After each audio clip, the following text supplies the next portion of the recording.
हरे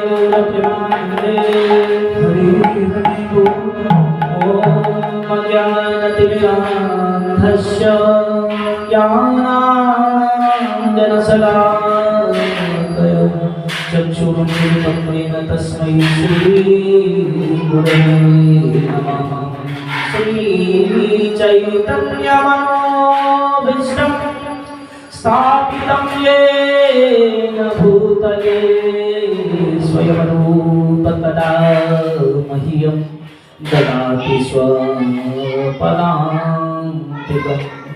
वन्देऽहं श्रीगुरु श्रीयुतपदकमलं श्रीगुरून् वैष्णवांश्च श्रीरूपं साग्रजातं सहगणरघुनाथान्वितं तं सजीवम् साद्वैतं सावधूतं परिजनसहितं कृष्णचैतन्यदेवं श्रीराधा कृष्णपादान् सहगणललिता श्रीविशाखान्वितंश्च।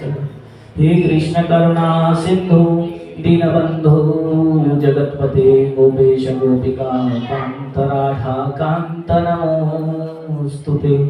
तप्त कांचन गौरांगी राधे वृंदावनेश्वरी वृषभानुसुते देवी प्रणमामि हरि प्रिय। नमो विष्णुपदाय कृष्णप्रेष्ठाय भूतले श्रीमद्भक्तिवेदान्त स्वामिनिति नामिने नमस्ते सारस्वती देवी गौरवाणी प्रचारिणे निर्विशेष शून्यवादी पाश्चात्य देशतारिणे। नमो विष्णुपदाय कृष्णप्रेष्ठाय भूतले श्रीमती नवयोगेन्द्र नित्यानंदपाद गुरुदेव गोस्वामी नामिने नमस्ते प्रणपादेव संकीर्तनचारिणे निर्विशेष शून्यवादी समस्त देशतारिणे। जय श्री कृष्ण चैतन्य प्रभु नित्यानंद श्री अद्वैत गदाधर श्रीवासादि गौर भक्तवृंद। सभी लोग मिलकर के प्रेम से बोलो हाथ ऊपर करके हरे कृष्ण कृष्ण कृष्ण हरे हरे हरे राम राम राम हरे हरे। वाञ्छाकल्पतरुभ्यश्च कृपा सिन्धुभ्येव च पतितानां पावनेभ्यो वैष्णवेभ्यो नमो नमः।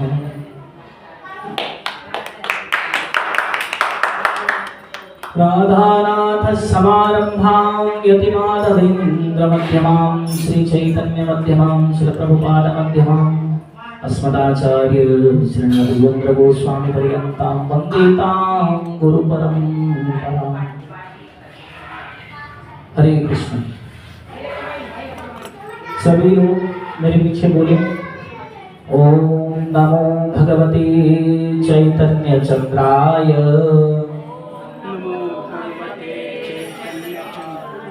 ओम नमो भगवते चैतन्य चंद्राय ओम नमो भगवते चैतन्य चंद्राय। नारायणं नमस्कृत्यं नरं चैव नरोत्तमं देवं सरस्वतीं व्यासं ततो जयमुदीरयेतनस्तप्रायेषु भद्रेषु नित्यं भागवत सेवया भगवती उत्तमश्लोक भक्तिर्भवति स्तुतिः। हरे कृष्ण। गुरुवे गौरचन्द्राय राधिकाय कृष्णाय कृष्णभक्ताय।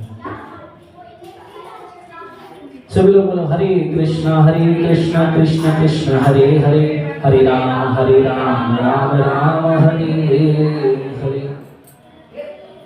हरे कृष्ण। तो जैसे कि आप गत 2 रविवार से हरि पावन अवतार भक्तवत्सल दीनबंधु अकारण करुणा वर्णनालय कृपा वारिधि श्री कृष्ण चैतन्य महाप्रभु जी के पावन चरित्र को श्रवण कर रहे हैं और उसमें से भी आप अत्यंत मधुर मूल्यतम श्री चैतन्य चरित्रामृत जो स्वयं श्री कृष्णदास कविराज महानुभाव ने लिखा है उसमें से आप श्रवण कर रहे हैं। तो आपने अभी तक क्या क्या श्रवण किया पिछली 2 बार की कथा में? किसी को याद है? सबसे पहले आपने आदि लीला का श्रवण किया होगा। आदि लीला में आपने भगवान के तत्व पर विचार किया कि क्यों भगवान श्री कृष्ण ने ये अवतार धारण किया गौरांग महाप्रभु का, और वो क्या कारण रहे जिन कारणों से भगवान ने अवतार लिया। तो जब कृष्णाष्टोराय महानुभाव बताते हैं 2 कारण हैं भगवान के प्रकट होने के। कितने? 2 बताए थे। 2 कौन कौन से थे? याद है किसी को? किसी को याद है? भगवान के प्रकट होने के 2 कारण हैं। कलयुग को पावन करने के लिए भगवान क्यों अवतार लेते हैं? क्योंकि उसके 2 कारण थे। किसी को याद है? हाँ, हाथ ऊपर कर दीजिए। हाँ बताइए। हाँ, और दूसरा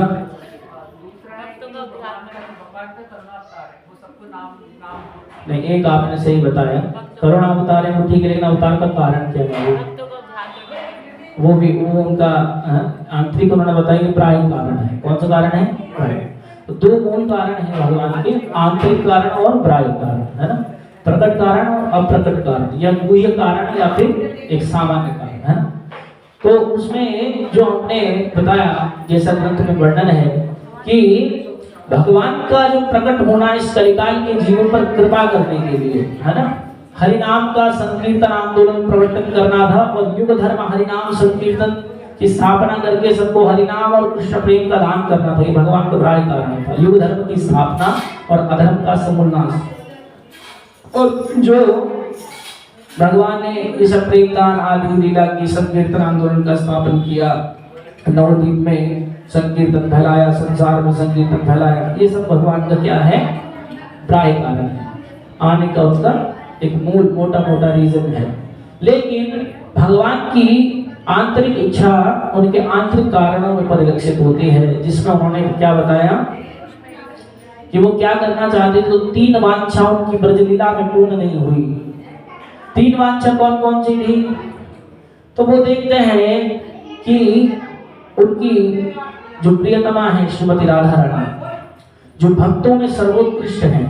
राधा रानी क्या है भक्तों में? कैसे सर्वोत्कृष्ट है? और भी तो भक्त है भगवान के, है ना। तो राधा रानी कैसे सर्वोत्कृष्ट है? क्योंकि भगवान श्री कृष्ण हाँ की शक्ति है राधा रानी। भगवान कृष्ण भी उनको सर्वोत्कृष्ट मानते हैं।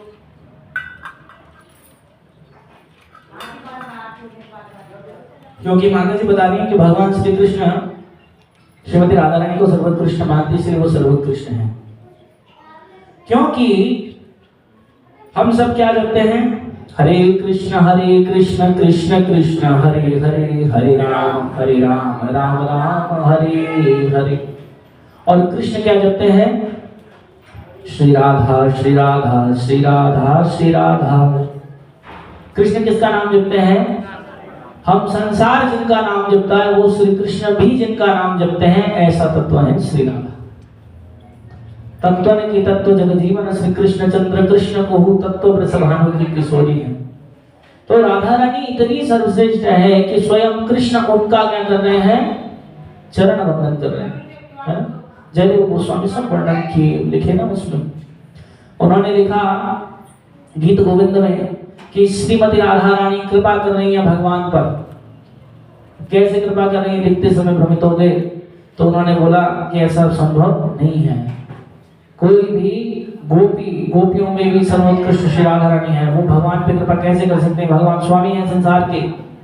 लेकिन जब ऐसा भ्रम हुआ तो भगवान ने उस भ्रम को खुद तोड़ा, ये बता करके कि महाराष्ट्र में भी भगवान किशोरी जी के चरणों की धूल के लिए लालित रहते हैं। और नाना प्रकार की जितनी लीलाएं हैं भगवान सब श्री राधा रानी की कृपा से ही संपन्न कर पाते हैं। जैसे गिरिराज जी को जब भगवान ने धारण किया तो कितने छोटे से भगवान हैं, और अपनी कनिष्ठिका अंगुली के नख पर भगवान ने गिरिराज जी को धारण कर लिया। तो परिवासी बोले, लाला तू तो बड़ो भगवान है, तेने गिरिराज जी उठा लिए, तब तेरे में लगता किसी देवता की शक्ति का प्रकाश है, कोई देवता तेरे भीतर से बोले। तो बोले नहीं, बोले कछु मिसरी के जोड़ते और कछु माखन लियो खाए, श्री राधा जी के नाम ते मैंने गोवर्धन लियो उठाए। ऐसे जब तो ऐसा लिखते हैं कि राधा रानी स्वयं उन पर बैठ करके कृपा कर रही। आप अलग साथ देखते नहीं उनको इसीलिए वो गिरिराज जी को उठा पाए। तो लीला संपन्न भी श्री राधा रानी के कारण कर पाते हैं। और प्रेम स्वरूपा कैसे है श्री राधा रानी? तो वो अगाध प्रेम की स्वरूपा है। संसार में जितनी भी भक्ति किसी भी भक्त के अंदर है वो क्या है? बूंद है। क्या है? बूंद है। और उस सब बूंदों का प्रभाव समुद्र के समान कौन है? श्रीमती राधा रानी है। और ऐसी राधा रानी को भगवान बहुत प्रेम करते हैं और ऐसी राधा रानी श्री भगवान को बहुत प्रेम करते हैं। इसीलिए वो क्या है? परम तत्व है। तो भगवान की क्या वांछा थी? भगवान की वांछा थी कि ये राधा रानी मेरे से कैसा प्रेम करती हैं, ये जानना था। क्या जानना था? राधा रानी मेरे से कैसा प्रेम करते हैं, राधा रानी के प्रेम रस के आस्वादन करना था। दूसरा, ब्रजवासी भक्त मेरे से कैसा प्रेम करते हैं, है ना? राधा रानी प्रेम विलाप में कैसा महसूस करते हैं। राधा रम कैचन राधा मधुरिमा, है ना? तो वो बोलते हैं, चैतन्य भागवत में वृंदावन दास ठाकुर लिख रहे हैं, 3 वांछा है भगवान की।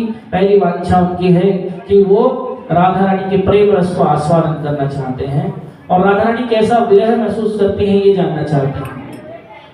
और साथ ही साथ भक्त बन करके वो क्या करना चाहते हैं? भक्ति रस का भी आस्वादन करना चाहते हैं।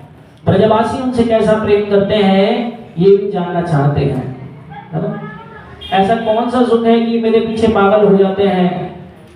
और भगवान का जो तीसरा कारण है, आंतरिक कारण, वो ये है कि मेरी रूप माधुरी कैसी है। ऐसा कैसा मेरा रूप है कि ये भक्त देख करके मेरे को पागल हो रहे हैं, महलों के राजपाटों को त्याग करके मेरी भक्ति कर रहे हैं। जैसे मीरा जी क्या कर रही हैं? बालों से, वृंदावन में बालों को खोल करके बुहारी लगा रही है। और कौन है? बहुत बड़े राजघराने की राज बहू है। क्या कर रही? वृंदावन में सब त्याग करके भजन कर रही। कैसी रूप माधुरी भगवान की कि जो भी जाता है वो अपना सब कुछ त्याग देता है। भगवान भी आश्चर्यचकित है ये सोच करके, अरे मैं इतना सुंदर हूं, मेरी रूप माधुरी कैसी है कि ये भक्त अपना सर्वस्व ही मेरे ऊपर नौछावर कर देते हैं। इसका मतलब कुछ तो जादू है। वो क्या रस है, वो क्या तत्व है, वो क्या जादू है, जानने के लिए भगवान क्या करते हैं? गौरांग महाप्रभु बन जाते हैं। तो ये गौरांग महाप्रभु के आंतरिक कारण है कि भगवान स्वयं अपने भक्ति रस का भी आस्वादन करना चाहते हैं, राधा रानी के प्रेम को भी समझना चाहते हैं और भक्तों की अपने प्रति भक्ति को भी जानना चाहते हैं। इसीलिए श्री कृष्ण चैतन्य महाप्रभु इस लीला में तीनों वांछा को पूर्ण करते हैं। भगवान ने अनेक बाल लीलाएं करी, उसके बाद भगवान ने युवा अवस्था में लीलाएं करी हैं, संन्यास आदि लेकर के लीलाएं करी। उसके बाद भगवान वृंदावन की ओर प्रस्थान किए। जब श्री ठाकुर इस वृंदावन में प्रस्थान किए, ये जो वृंदावन है इसके बारे में हमने आपको बताया था, क्योंकि हम बहुत शॉर्टकट लेकर के चलेंगे। हरि कथा ऐसी है कि इसका कोई अंत नहीं है और इसको कहां से कैसे गागर में सागर भरा जाए, कहां से क्या किया जाए, इसका कोई और छोर नहीं है। इसीलिए क्योंकि स्वयं अनंत शेषी सरस्वती बृहस्पति आदि भी इनकी महिमा को नहीं गा सकते, ऐसे भगवान सुमधुर हैं और अनंत हैं। इसीलिए हम बहुत सार रूप में बता करके चलेंगे। ये जो वृंदावन है ये भगवान से अभिन्न है। क्या है? वृंदावन से अभिन्न है। और श्री राधा रानी कभी वहां पर निवास नहीं करती जहां पर वृंदावन नहीं है। जब गोलोक वृंदावन में गोलोक बिहारी भगवान श्री कृष्ण राधा रानी से कहते हैं कि हे राधे, अब हमें लीला करने के लिए संसार में प्रकट होना है, तो आप मेरे साथ चलिए। किसको कहते हैं? भगवान राधा रानी को। तो राधा रानी क्या कहती है कि प्रभु मैं वहां नहीं जाऊंगी जहां पर ये ब्रज नहीं है, नित्य गोलोक जहां पर नहीं है ना? यत्र वृंदावनं नास्ति यत्र नो यमुना नदी यत्र गोवर्धन नास्ति तत्र मेना मन सुखम पतो। कहाँ है कि हे प्रभु जहां पर गिरिराज जी नहीं, जहां यमुना जी नहीं, जहां ब्रजवासी ग्वाल बाल नहीं, जहां पर ये सब आपके निज परिकर नहीं, मेरे मन को वहां पर सुख नहीं, मैं वहां नहीं जाऊंगी।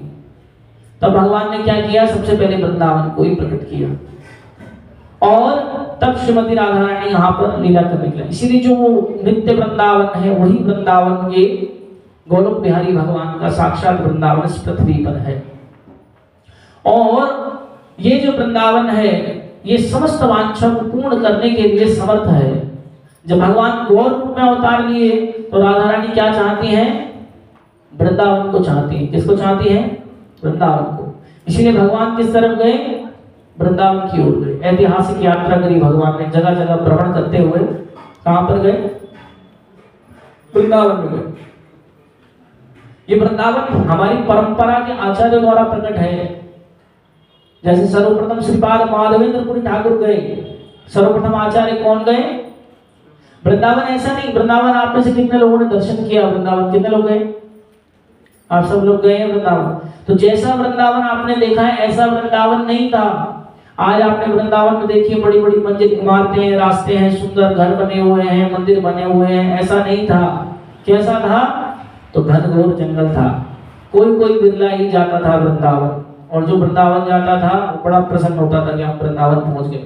वो साधन इतने थे नहीं, पहले पैदल चल के जाते थे, गाड़ी घोड़े से कोई नहीं, कुछ ज्यादा हो तो बैलगाड़ी ले ली, घोड़े चला करते। लेकिन घोड़े राजसी सवारी होती थी। उस समय मुगलों का शासन था, मुगलों के पास घोड़े होते थे, तो कोई ऐसी व्यवस्था थी नहीं। तो क्या करना पड़ता था? बोले पैदल जाना पड़ता था। मतलब अगर आप बंगाल में हैं, अगर आपको नवद्वीप से वृंदावन जाना है तो कैसे जाना पड़ेगा? पैदल जाना पड़ेगा, क्योंकि लोगों के पास बहुत ज्यादा सुविधाएं नहीं, धन नहीं था, आत्मसंतोषी व्यक्ति थे, सब वैदिक तरीके से जीते थे। तो इसीलिए क्या होता था? वृंदावन जाना बड़ा रेयर था। और वृंदावन की पहचान कैसे होती थी? जहां पर श्री गिरिराज जी हैं और यमुना जी, बस दो पहचान थी। क्योंकि गिरिराज पर्वत दिख रहे हैं और यमुना जी बह रही हैं, तो ये वृंदावन है। और सब क्या था? जंगल। वो भी कैसा जंगल? सिर्फ जंगल ही नहीं, घनघोर जंगल। उसमें पशु रहते थे, हिंसक जानवर जो तुरंत खा जाए, बद कर दे, ऐसे जानवर, शेर, चीता, सब रहते थे उसमें। और ऐसा वृंदावन, जो उस वृंदावन को प्रकट करने का श्रेय हमारे आचार्य चंद्र को जाता है। श्रीपाद माधवेंद्रपुरी ठाकुर सबसे पहले ब्रज में प्रवेश करके क्या किए? श्री गोवर्धन नाथ जी को प्रकट किया। किसको प्रकट किया? भगवान श्री गोवर्धन नाथ जी को। हमने आपको लीला सुनाई थी, जो गोपाल जी के विग्रह वही श्री गोवर्धन नाथ हैं, वही इस नाथ द्वारा में विराजमान है वर्तमान समय में। आप राजस्थान जाएंगे तो नाथ द्वारा में उनका दर्शन होता है। तो सबसे पहले श्री माधवेंद्रपुरी ठाकुर। माधवेंद्रपुरी ठाकुर कौन है? श्री चैतन्य महाप्रभु जी के गुरु ईश्वरपुरी जी के गुरुदेव हैं। मतलब चैतन्य महाप्रभु के परम गुरुदेव थे। जैसे हमारे परम गुरुदेव कौन है? श्री भक्ति सिद्धांत सरस्वती ठाकुर प्रभुपाद जी, गुरुदेव के गुरुदेव।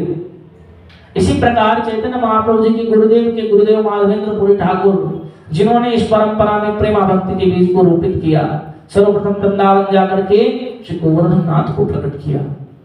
और उसके बाद फिर अन्य आचार्य, श्री अद्वैत आचार्य ठाकुर, श्री भूगर्भ गोस्वामी, श्री लोकनाथ स्वामी, ये सब जो है पधारे हैं वृंदावन में। फिर स्वयं भगवान आए चैतन्य महाप्रभु और राधा कुंड, श्याम कुंड प्रकट किए। अद्वैत आचार्य ठाकुर श्री मदन मोहन जी को प्रकट किए, और श्री लोकनाथ गोस्वामी, भूगर्भ गोस्वामी भजन किए। और उसके बाद में श्री रूप सनातन गोस्वामी ने इस वृंदावन को पूर्ण रूप में प्रकट किया। 333 लीला स्थलियों की खोज करी उन्होंने, और नाना प्रकार के शास्त्रों की रचना करी। इसलिए वृंदावन जो आज हम देन है, वृंदावन किसके? हमारे आचार्यों की देन है। आज हम वृंदावन के जिस स्वरूप का दर्शन करते हैं, हमारे आचार्यों की देन है। चैतन्य महाप्रभु ने जो वृंदावन गमन करा, तो वृंदावन में महाप्रभु की अवस्था बड़ी भावावेश में रहते थे महाप्रभु। और क्या करते हैं प्रभु बार बार क्या बोलते हैं?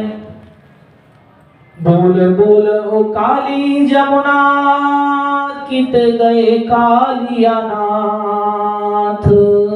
जब भगवान आए सबसे पहले विश्राम घाट पे आए। मथुरा में विश्राम घाट है, कोई गया आप में से विश्राम घाट? मथुरा में विश्राम घाट पर भगवान को लेकर के जब वसुदेव चले हैं, जब गोकुल जा रहे हैं, तो वहां पर विश्राम वसुदेव जी ने भी किया।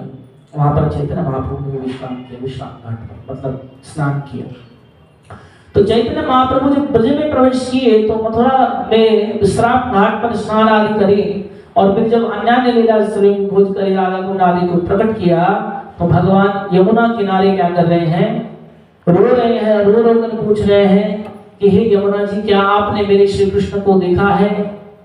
और कहते हैं बोल बोल ओ काली जमुना, कित गए कालिया नाथ।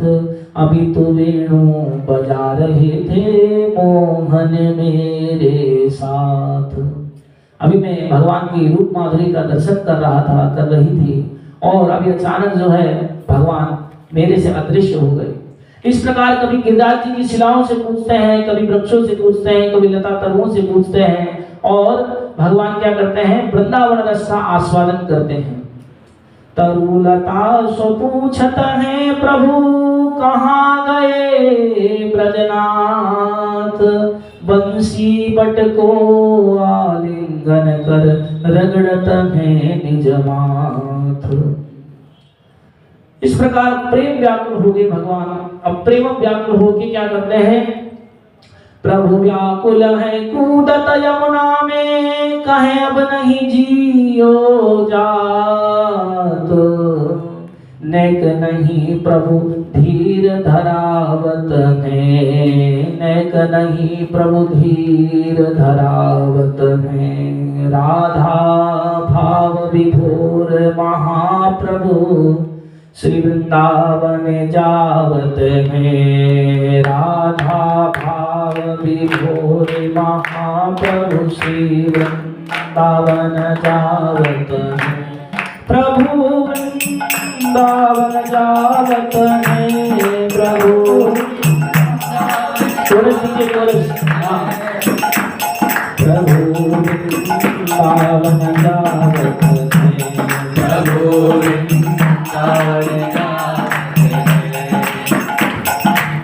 तरुलता सो पूछत है प्रभु, तरुलता सो पूछत है प्रभु, कहाँ गए मोरे ब्रजनाथ, कहाँ गए ब्रजनाथ, बंसी बटे को आलिंगन करे, बंसी बटे को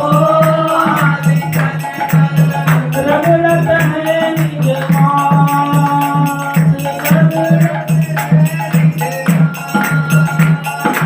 बालो बालो काली जमुना, कहाँ अमर ब्रजनाथ, बोल बोलो काली जमुना।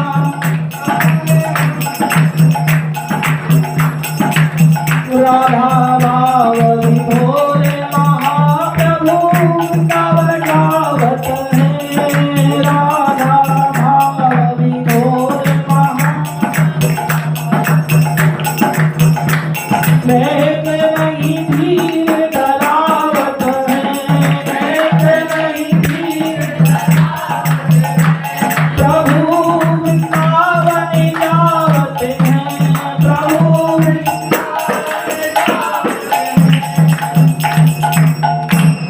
इस प्रकार भगवान जो कभी बेहोश हो रहे हैं, कभी चित्कार कर रहे हैं, जोर जोर से कह रहे हैं, कहाँ मोरा प्राणाधना मुरली बदना,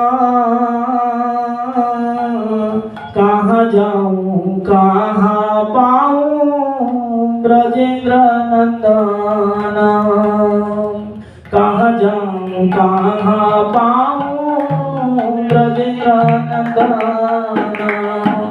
कोरस दीजिए।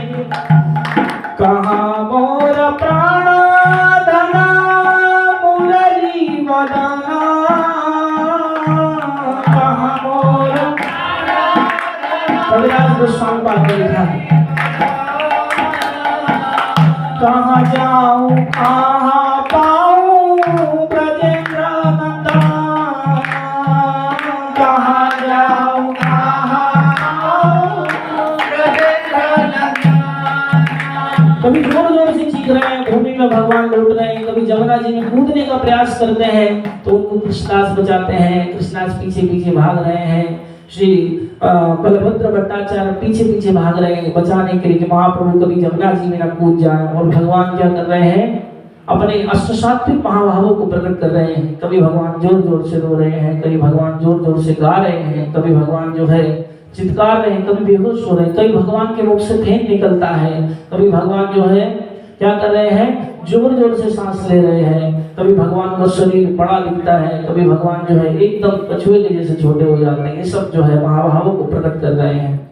उसी क्षण भगवान ने क्या किया, भगवान जो है बेहोश हो गए, बेहोश होकर के आवेश में आकर के गिर गए। जब विश्राम घाट पर गए तो 1000 गुना ये आवेश था। जब उस आवेश को पूर्ण करके महाप्रभु आगे बढ़े हैं तो वही आवेश जो है भगवान का राधा कुंड श्याम कुंड को जब प्रकट किया भगवान ने, तब क्या हुआ, उनका आवेश और बढ़ गया।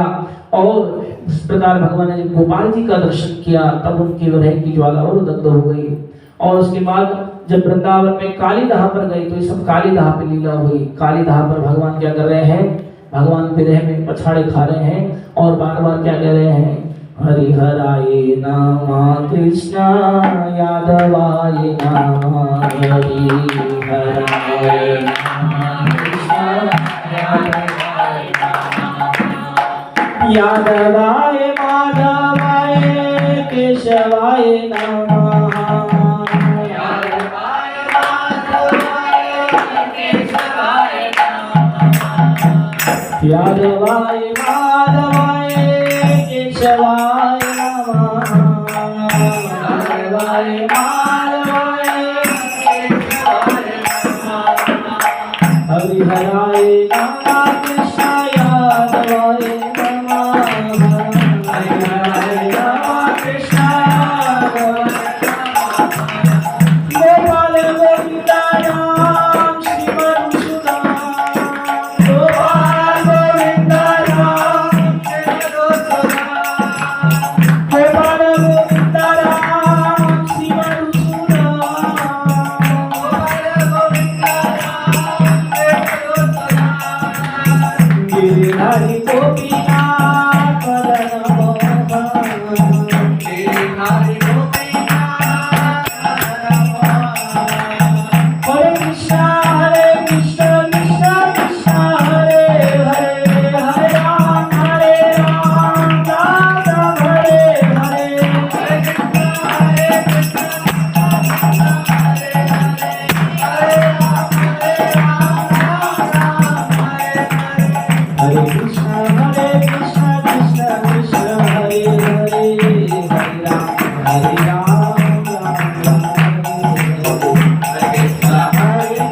कृष्ण कृष्ण हरे हरे, हरे राम राम हरे हरे।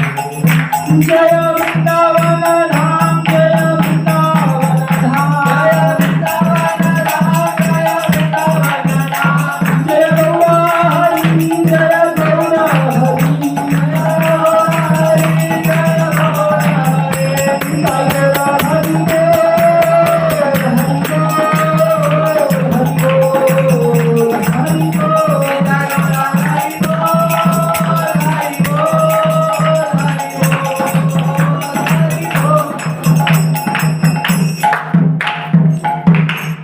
यमुना जी के किनारे मोर आकर के भगवान को घेर लेते हैं और मोर मुरली को देख करके भगवान ऐसा अनुभव करते हैं कि साक्षात राधा और कृष्ण के स्वरूप में ये मोर आए हैं। इसलिए उन मोरों से भी पूछ रहे हैं कि कोई मेरे को भगवान का दर्शन करा दे।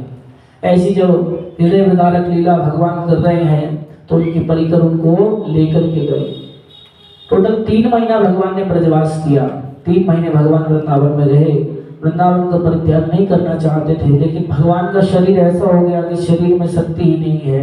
उनका शरीर जो है लोहे की तरह, कभी बिल्कुल जैसे गर्म लोहा निकाला जाता है नौकरी से, ऐसा गर्म हो जाता, और कभी भगवान जो है उनके सारे शरीर के जो जॉइंट है वो अलग हो जाते हैं। इस प्रकार भावों को प्रदर्शित कर रहे हैं भगवान। तो उनके जो परिकर थे वो सब मंत्रणा करते हैं। कृष्णदास और बलभद्र जो महाप्रभु के साथ हैं वो कहते हैं कि भगवान तो अगर ज्यादा समय वृंदावन में रखा तो भगवान शरीर को रखेंगे नहीं, अपना देह त्याग कर देंगे, इतना भी रहे कि वो हो रहा है। तो इसीलिए अभी क्या करना चाहिए, भगवान जितने भी समय रहे अक्रूर घाट पर रहे। अक्रूर, जब यमुना जी जो है वो बीच में है, यमुना जी को पार करोगे मथुरा जो है, और इस साइड इधर जो है वो वृंदावन है, उधर जो है मथुरा है, तो पार करके मथुरापुरी है। अक्रूर घाट पर भगवान रहे हैं। अक्रूर जी जो कृष्ण लीला में भगवान को लेने के लिए गए थे, वो इस अक्रूर घाट पर जब भगवान को लेके आए रथ में, तो उन्होंने बोला कि प्रभु मैंने संध्या वंदन नहीं किया, मैं संध्या वंदन करना चाहता हूँ। तो भगवान ने बोला कि ठीक है, आप रथ को यहीं खड़े करके आप यमुना जी में जाके संध्या वंदन कीजिए। तो जब वो गायत्री कर रहे थे, गायत्री करते समय जब अक्रूर जी ने ध्यान लगाया। तो यमुना जी में स्नान करते समय क्या देखते हैं, जो कृष्ण बलराम रथ पर है वही कृष्ण बलराम कहाँ है, यमुना जी के जल में भी है। ऐसा दर्शन उन्होंने किया। किसने? अक्रूर जी महाराज ने। अक्रूर जी कौन है? इनको कंस ने भेजा है भगवान को लेवा लाने के लिए। या कंस के आदेश पर भगवान को लेने आए थे। यही भगवान को लेकर के गए मथुरा से द्वारका आदि की लीला भगवान ने करी। और ये सब विरह जो है 100 वर्ष का लगभग काल रहा, जो सब गोपियों आदि ने सबको सहा है। तो ये जो है बड़ा लंबा समय है भगवान का। और जो ये दर्शन किया अक्रूर जी ने यमुना जी में देखते हैं भगवान को, तो हमारे आचार्य इसका अर्थ निकालते हैं कि भगवान वृंदावन बिहारी जो है ब्रजेंद्र नंदन श्री कृष्ण, वो कभी ब्रज का त्याग नहीं करते। तो क्योंकि श्री कृष्ण बलराम के रूप में रथ पर भगवान गए थे, लेकिन वस्तुतः भगवान ब्रज में ही थे। और वही भगवान ब्रजेंद्र नंदन श्री गौर हरि के रूप में ब्रज में पुनः प्रवेश करके क्या कर रहे हैं, लीला कर रहे हैं। अचानक महाप्रभु जब ऐसे कृष्ण कृष्ण कृष्ण पुकार रहे हैं, तभी क्या हुआ, बहुत सारी गाय आ गई और गाय आकर के महाप्रभु जी को पहचान गई कि ये तो हमारे वही श्री कृष्ण हैं। गाय क्या कर रही हैं, भगवान के चरणों को, कोई हाथों को, कोई भगवान के कंधों को चाट रही हैं और भगवान को प्रेम कर रही है, मानो वही ब्रजेंद्र नंदन श्री कृष्ण पुनः जो है उनको मिल गए। ऐसा भगवान से बार बार आलिंगन कर रही है और प्रसन्न हो रही है। और भगवान जो है इस लीला का आस्वादन कर रहे हैं। अभी कृष्णदास और बलभद्र भट्टाचार्य सोचते हैं कि अगर भगवान को ज्यादा दिन रखा तो भगवान अपने शरीर को रखेंगे नहीं। इनकी विरह दशा ऐसी है, हम तो वर्णन भी नहीं कर पा रहे। कृष्णदास कविराज गोस्वामी स्वयं वर्णन नहीं करते हैं। इतनी राधा भाव विरहित अवस्था है इनकी कि अगर इनको ब्रज में और रखा तो शायद प्रभु शरीर छोड़ देंगे। ऐसा उन्होंने सोचा। तो बोला क्या किया जाए, तो बोला अगर इनको ब्रज से ले जाया जाएगा और बता करके ले जाएंगे तो फिर भगवान जो है हो सकता है तब भी विरह में शरीर छोड़ दें। तो भगवान को झूठ बोल के ले जाएंगे। क्या करेंगे, झूठ बोल के ले जाएंगे। तो कृष्णदास कहते हैं कि प्रभु, वो कृष्णदास को बोलते हैं, कृष्णदास तुमने मेरे नंदन नंदन श्याम सुंदर को कहीं देखा है? बोलते हैं हाँ प्रभु देखा है, मैं आपको वहां लिए चलता हूँ। तो क्या बोलते हैं कि मैं आपको वहां लिए चलता हूँ। और ऐसा भगवान को दोनों लेकर के कहाँ आ गए, वृंदावन से बाहर लेकर के आ गए और कहाँ की तरफ चलने लगे, पुरी की तरफ जाने लगे। और जब पुरी की तरफ जा रहे थे, भगवान को अपनी प्रायावस्था का बिल्कुल ज्ञान नहीं था। भगवान को कहां पर होश आया, प्रयाग में होश आया। जब त्रिवेणी का दर्शन किया, बोलते तीनों यहाँ मिल रही, गंगा यमुना सरस्वती, मेरे साथ किसी ने छल किया है।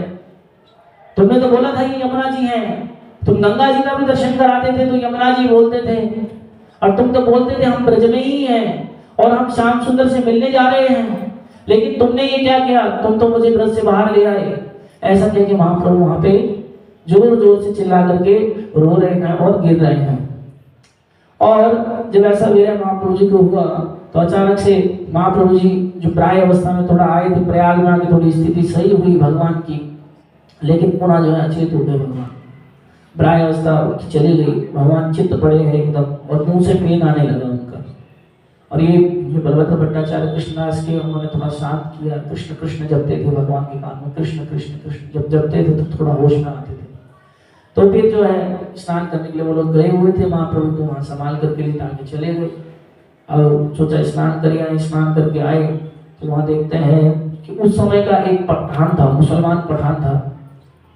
उस पठान के साथ जो है 10 उसके सैनिक थे। मुगलों का काल था उस समय पर, और एक मौलवी उसके साथ था। वो मौलवी देखता है, मुझसे उसका काफिला जा रहा था पठान का।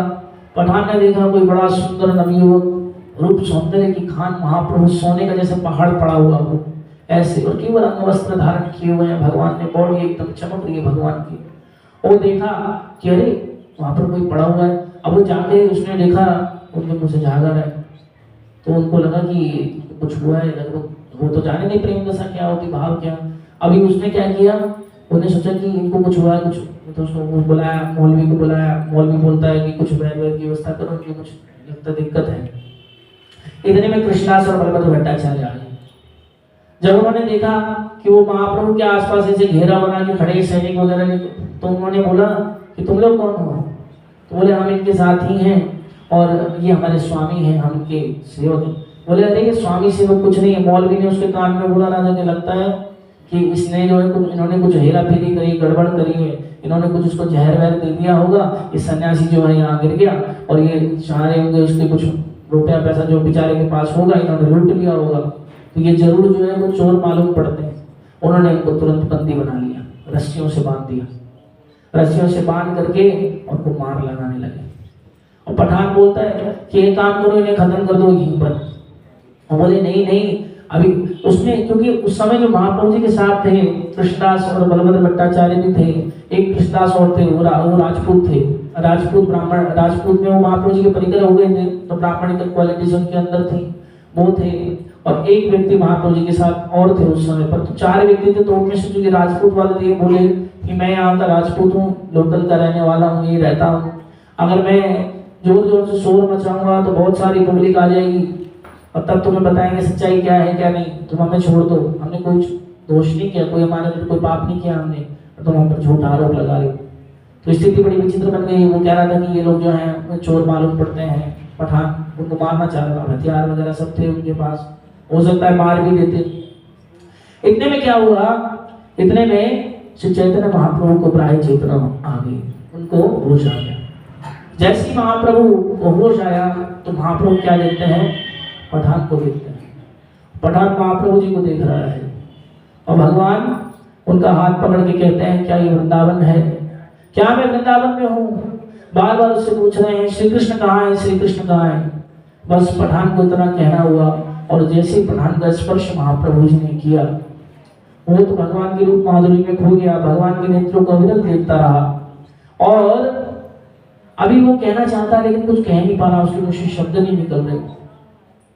तो उसने पूरा वाक्य समझाया, बोला कि आप स्वामी जी, आप महाराज बड़े ही सभ्य जान पढ़ते हैं, बड़े ही आप महात्मा हैं, इन लोगों ने मुझे लगता है आपको जहर दिया है, इसीलिए हम इनको मारने की तैयारी कर रहे हैं। भगवान कहते नहीं नहीं, ये तो मेरे सेवक हैं, आपको गलत फहमी हो गई। तो वो जो मौलवी था, वो मौलवी भी वहां पर था, क्या देखता है जैसे ही भगवान उसका स्पर्श किए हैं तो क्या बोलने लग गया, हरे कृष्ण कृष्ण कृष्ण हरे हरे, हरे राम राम राम हरे हरे। और भगवान क्या कर रहे हैं, जोर जोर से कह रहे हैं हा वृंदावन हा वृंदावन, हे कृष्ण कृष्ण हे कृष्ण हे कृष्ण कृष्ण कृष्ण कृष्ण कृष्ण कृष्ण कृष्ण हे कृष्ण कृष्ण कृष्ण।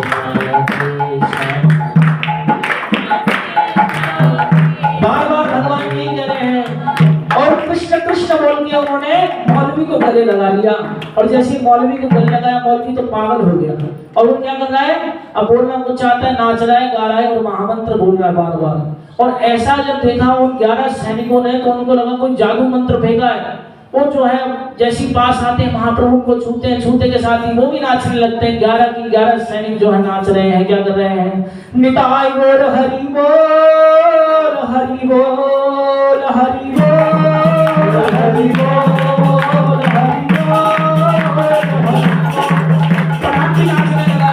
और सोचो राधा विरह में महाप्रभु दग्ध हो रहे, तप रहे हैं और वही स्वयं प्रेम दान कर दिया और वो मौलवी पठान सब क्या बन गए, भगवान के भक्त बन गए। अब तो उनके भीतर से कृष्ण कृष्ण कृष्ण की ध्वनि निकलने लगी, सारे 11 सैनिक सब भगवान के भक्त हो गए। महाप्रभु जी का स्पर्श पा करके, महाप्रभु जी का आलिंगन पा गए, पठान पर कृपा करी भगवान ने मौलवी, उसी समय दीक्षा भी हुई महाप्रभु, उसका नाम रखा रामदास मौलवी का। और जो 11 के 11 सैनिक थे उनको बोला तुम यहाँ रहकर के प्रचार करो, हरि नाम का दान करके महाप्रभु फिर आगे बढ़ो। जब महाप्रभु आगे गए हैं तो महाप्रभु ने जब अब वहां से आगे बढ़े, महाप्रभु काशी की ओर पठानवादी का उद्धार करके भगवान ने जो है उन सबको भक्ति का प्रेम का दान किया और भगवान कहाँ पहुंचे, काशी पहुंच गए। तो भगवान ने वहां प्रयाग में ऐसा बताते हैं, वहां वेणी माधव का मंदिर है, वेणी माधव मंदिर में ही भगवान ने कीर्तन किया वहां पर। और काशी में बिंदु माधव जी का मंदिर है, बिंदु माधव मंदिर में भी भगवान ने कीर्तन किया। तो जब काशी पहुंचे भगवान, तो काशी में भगवान बिंदु माधव का दर्शन किए और दर्शन करके भगवान जो है कीर्तन करने लगे। और जोर जोर से हरिनाम गाने लगे। और इधर जो श्री रूप गोस्वामी सनातन गोस्वामी नवाब की नौकरी कर रहे थे, उनको भगवान का विरह सहन नहीं हो रहा था। वो चाहते थे कि कब हम भगवान से मिले। आप सबको लीला समझ आ रही है ना? जो हम बता रहे हैं बहुत सरल तरीके से बता रहे हैं। अगर अभी ग्रंथों से बताएंगे थोड़ा सा गूढ़ और हो जाएगा, तो हो सकता है आपको समझ ना आए, तो इसलिए हम थोड़ा सरल करके बता रहे हैं। बाकी हम ग्रंथों से भी आस्वादन करेंगे, लेकिन जो हमने सार रूप में लिखा है उसको आपको बता रहे हैं। तो भगवान क्या कर रहे हैं? भगवान काशी में जाकर के वेणु माधव के मंदिर, बिंदु माधव के मंदिर में कीर्तन कर रहे हैं। और इधर रूप सनातन गोस्वामी को जो भगवान का विनय था वो बढ़ता जा रहा है। अब उन्होंने क्या करा? उन्होंने योजना बनाई कि अब भगवान की शरण में हमें जाना चाहिए। किसने? रूप गोस्वामी और सनातन गोस्वामी। उस समय रूप सनातन नहीं थे, ये कौन थे? दबीर घास और साकार वाली थे। तो ये जो है दबीर घास है सनातन गोस्वामी, और रूप गोस्वामी सकार मलिक है। ये जो है नवाब की नौकरी करते थे, इन्होंने मुसलमान धर्म स्वीकार कर लिया। क्यों? क्योंकि उस समय पर मुगल धर्म परिवर्तन करवा रहे थे। इनको भी बोला कि तुम धर्म, ये सबसे बड़े बुद्धिमान थे, इनकी बुद्धि जो थी उससे नवाब भी बड़ा प्रभावित रहता था। तो नवाब तो कहने के लिए नवाब था, सारी राज सत्ता तो यही संभालते थे। एक फाइनेंस मिनिस्टर थे और एक प्रधानमंत्री थे। प्रधानमंत्री सनातन गोस्वामी, रूप गोस्वामी फाइनेंस मिनिस्टर थे। क्योंकि प्रधानमंत्री के ऊपर कार्यभार ज्यादा होता है, तो रूप गोस्वामी की जाने के चांसेस ज्यादा थे। इसीलिए उन्होंने क्या विचार बनाया? रूप बोले कि पहले मैं महाप्रभु की शरणागति में चला जाता हूँ, तो प्रचार भैया आप भी आ जाना। उन्होंने ये प्लान बनाया। उसके बाद श्री रूप गोस्वामी ने क्या किया? उस समय पर बड़ा भारी त्याग किया। उनके पास किस चीज की कमी नहीं थी। हम बोलते हैं कि क्या है, उनके पास क्या नहीं था?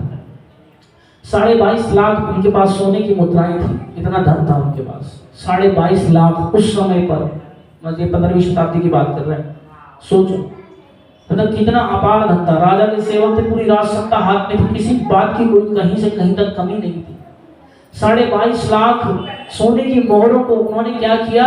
लेकर के नाव में भरा, और नाव में भर के लेके चले। किसकी शरण में जा रहे हैं? चैतन्य महाप्रभु की शरण में। श्री रूप गोस्वामी ने त्याग कर दिया पद का, नौकरी पे आना बंद कर दिया।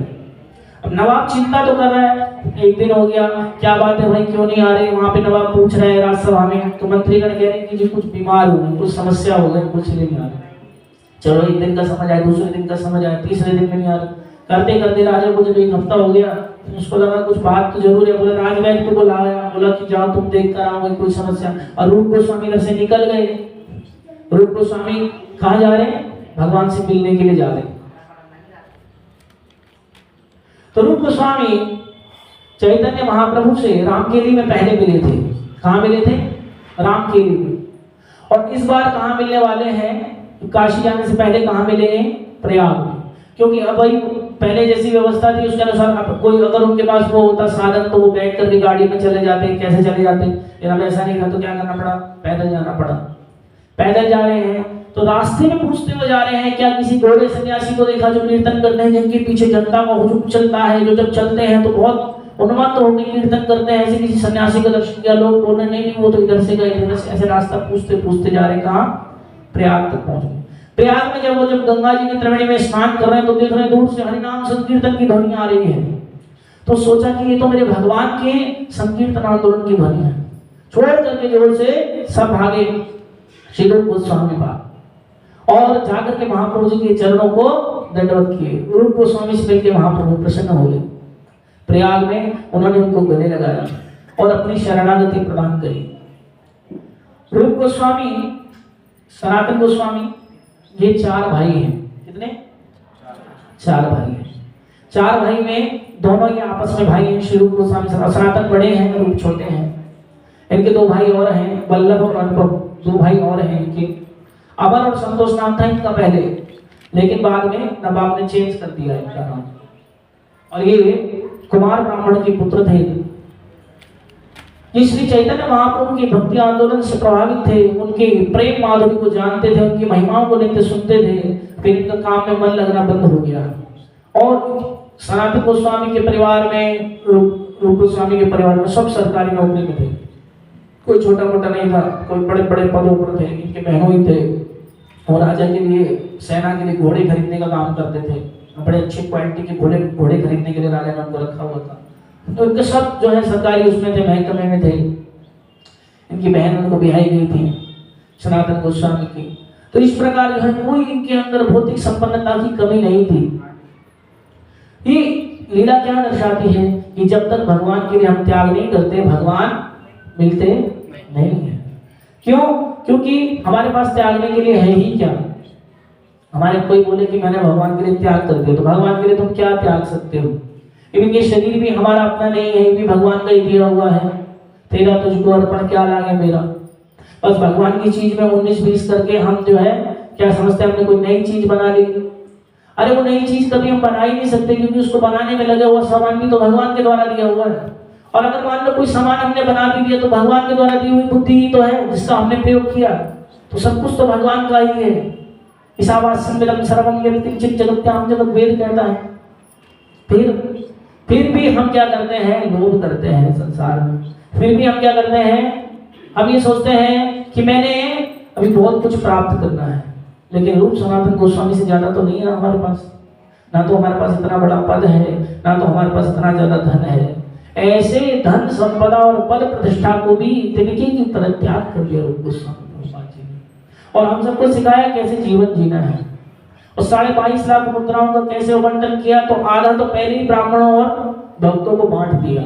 इतना आधा ही बांट दिया पूरा, नाव भरा वो ले जाओ सब भक्तों और ब्राह्मणों को दे दिया। आधे में क्या किया? आधे का आधा भाग लेकर के अपने रिश्तेदारों को दे दिया। बोले कि आप लोग रखो, प्रसन्न रहो, घर परिवार में कोई दिक्कत ना हो। और जो बचा हुआ था 25% वो इमरजेंसी फंड के तौर पर एक ब्राह्मण के यहाँ पे रख के चले गए। कौन? स्वरूप गोस्वामी। जब चैतन्य महाप्रभु से मिले हैं रूप गोस्वामी, तो वहां पर शरणागति स्वीकार करी और फिर भगवान से शिक्षा ली। उन्होंने क्या ली? शिक्षा ली। उनको दशाश्वमेध घाट पर बैठ करके कई दिन तक महाप्रभु शिक्षा देते रहे। इसको बोलते हैं रूप शिक्षा। क्या बोलते हैं? अब बाद में जो सनातन गोस्वामी गए हैं उन्होंने जो शिक्षा ली उसको बोलते हैं सनातन शिक्षा। कृष्णाष्टकविराज गोस्वामी डिटेल में वर्णन किया। हम रूप शिक्षा तो नहीं बताएंगे, लेकिन सनातन शिक्षा जरूर आपको बताएंगे। तो इस प्रकार जो है रूप गोस्वामी ने जाकर के चैतन्य महाप्रभु का चरणाश्रय लिया। कहां पर? प्रयाग में। प्रयाग में रूप गोस्वामी को शिक्षा और कृपा प्रदान करके भगवान कहां बढ़े? काशी की ओर बढ़े। काशी में जब भगवान गए तो इतने में सनातन गोस्वामी को लगा कि अब मेरा भी समय आ गया है जाने का, मुझे भी जाना चाहिए। तो रूप गोस्वामी को तो बहाना बना दिए। रूप गोस्वामी का पता ही नहीं, वो ड्यूटी जा ही नहीं रहे हैं। नवाब सोच रहे कि क्या हो गया। उधर सनातन गोस्वामी ने भी ड्यूटी जाना बंद कर दिया। अब नहीं आए तो नवाब ने पहले सैनिक भेजे, फिर अपने विश्वसनीय मंत्री भेजे, फिर अपने और खास व्यक्ति भेजे। जब नहीं आए तो फिर उन्होंने बोला कि अभी जाके देखता हूँ क्या माजरा है। नवाब खुद पालकी में आया। आकर के देखता है सनातन गोस्वामी क्या कर रहे हैं? भागवत पढ़ रहे हैं और भागवत भक्तों को सुना रहे हैं और सब रो रहे हैं भगवान के विरह में, भगवान को कीर्तन कर रहे हैं। तो उन्होंने बोला भाई ये क्या बात है, हम आपको बुला रहे हैं, इतना कुछ कर रहे हैं। तो बोले अब मेरे से नौकरी होने वाली नहीं है। अब तो मैं क्या करूंगा? तो मैं भगवान घोर सुंदर के चरणों का भजन करूंगा। ये बोल रहे हैं बार बार हमको। तो नवाब सोच रहा है कि रे ऐसे कैसे तुम छोड़ दोगे नौकरी छोड़ना?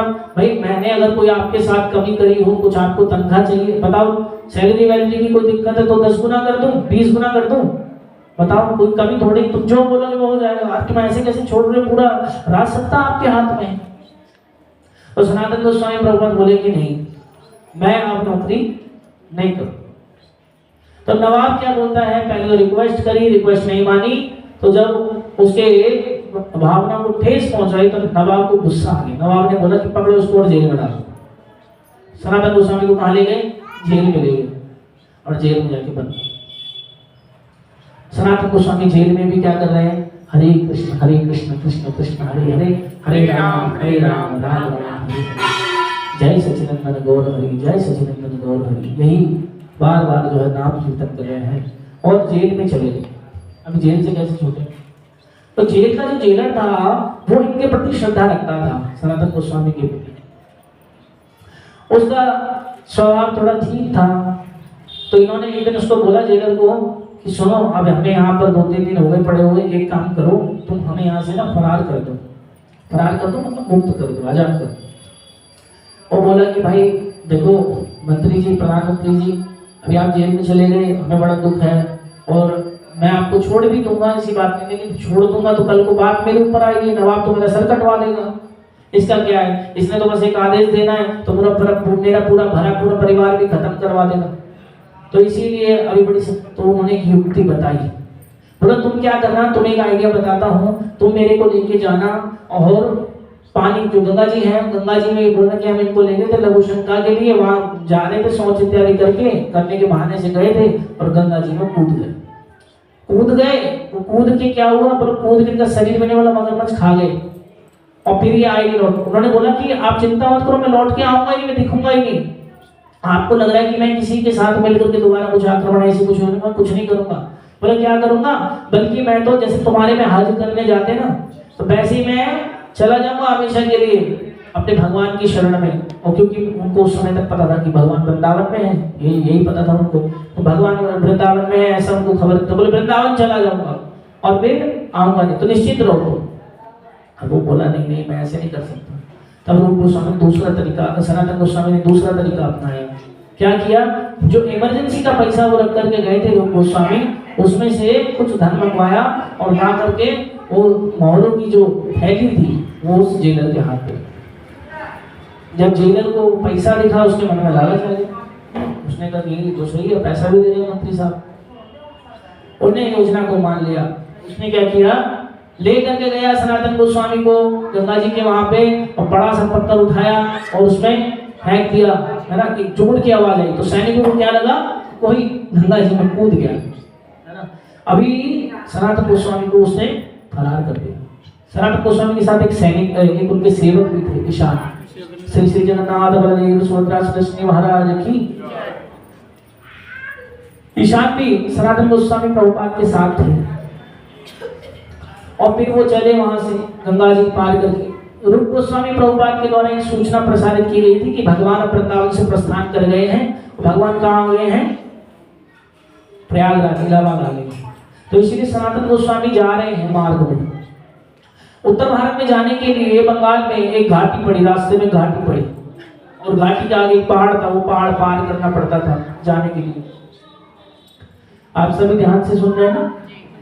तो जब वो जा रहे थे रास्ते में, तो ईशान उनका जो सेवक उनके साथ था, उसने बोला कि भगवान हमें रुकना चाहिए रास्ते में, काफी दिन हो गए हमें चलते चलते।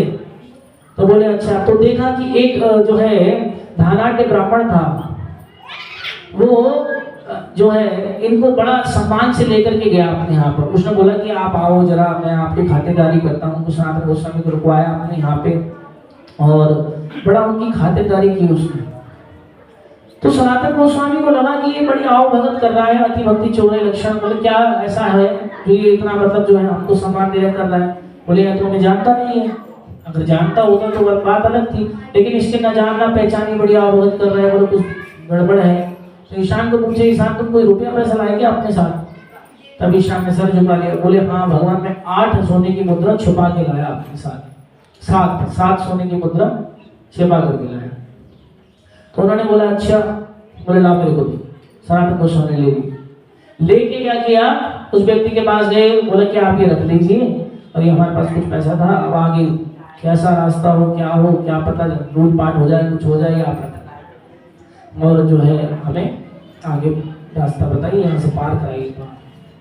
तो उस व्यक्ति ने बोला कि आपने बहुत अच्छा किया जो ये मेरे को दे दिया। बोला क्योंकि मेरी आज रात ही आपको मारने की योजना थी। तो उसने सच बताया, मैंने गुप्तचर लगा रखे हैं, वो गुप्तचर ऐसे हैं जिसका भेष देखते हैं बता देते हैं इसकी जेब में कितना पैसा है। तो उन्होंने अनुमान लगाया था कि आपके साथ वाला जो सेवक है इसके पास सोने की मुद्राएं हैं, और वो अनुमान बिल्कुल सही था।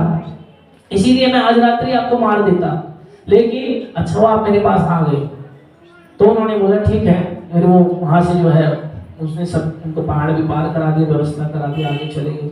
आगे गए तो ईशान से पूछते हैं कि ईशान तुम तो कह रहे थे कि तुम्हारे पास केवल 7 मुद्राएं हैं, लेकिन वो बता रहा था कि उसके गुप्तचरों की सूचना के अनुसार तुम्हारे पास 8 मुद्राएं हैं।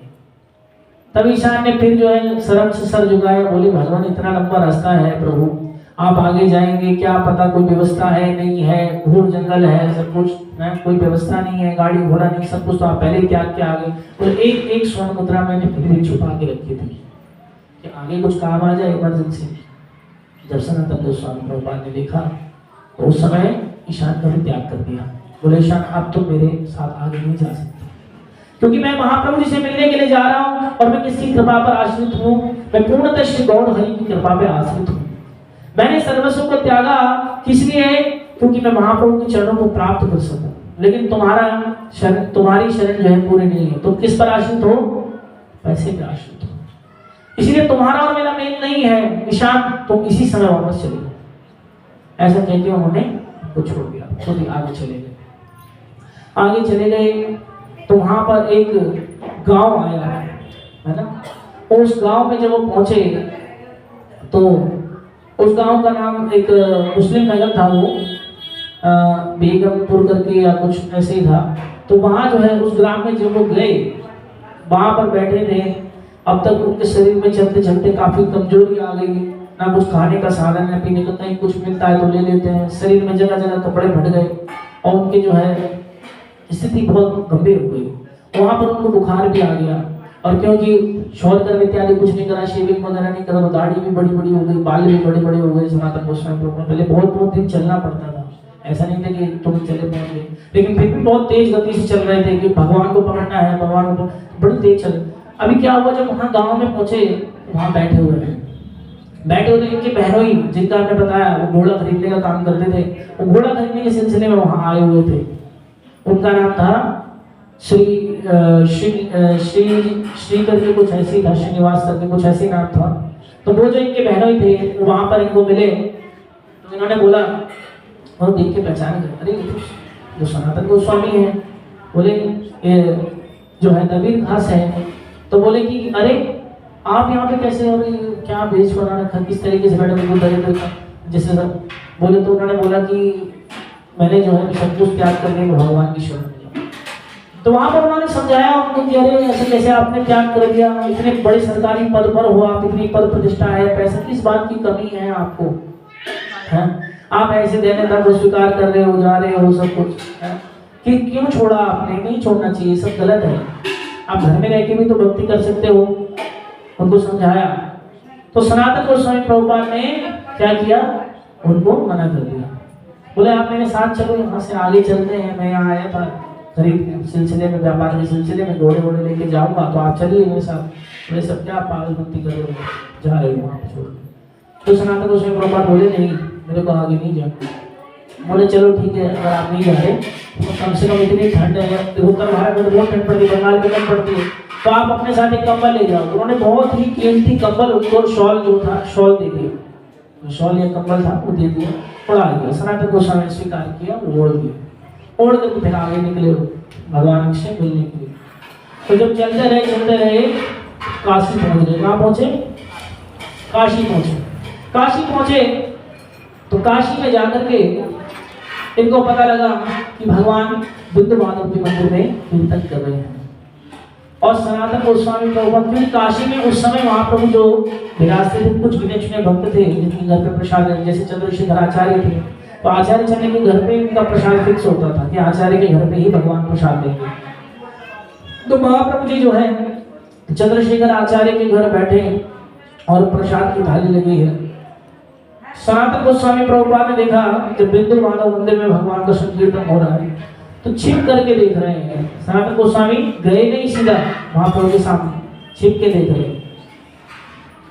क्या सोच रहे हैं कि मैं इतना पतित हूँ, सब कुछ त्याग के तो भगवान की शरण में आया हूँ, लेकिन पता नहीं भगवान मेरे को स्वीकार करेंगे या मैं इस योग्य हूँ भी या नहीं। ऐसी योग्यता, पात्रता, अपात्रता पे विचार कर रहे हैं और सोच रहे हैं कि मैं ऐसा नीच व्यक्ति हूँ जिसने नवाब की नौकरी करी और हमने तो यवनों का धन खाया है, यवनों के लिए हुए पैसों से हमने जो है सब किया, तो क्या भगवान मेरे को स्वीकार करेंगे या मैं इस योग्य हूँ, भगवान मेरे को स्पर्श करें? ऐसा सनातन गोस्वामी सोच के भगवान के सामने नहीं गए।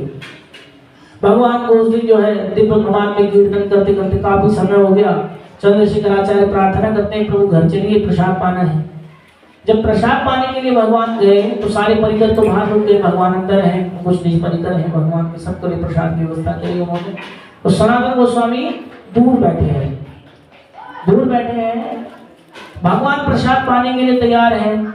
जैसे ही भगवान प्रसाद पा रहे हैं उससे पहले बोलते हैं, आचार्य बाहर जाइए, बाहर कोई वैष्णव बैठे हैं, उन्हें बुला के लाइए। तो चंद्रशेखर आचार्य बोलते ठीक है। वो बाहर जाते हैं तो देखते हैं कोई नहीं है, फिर अंदर आते कहते भगवान कोई नहीं बैठा वहां, तो आपने कहा बाहर से। बोले नहीं नहीं आप जाओ देख के आओ। तो बैठा है वैष्णव को बुला के लाओ। फिर वापस आए, फिर देखे कोई नहीं वहां पे।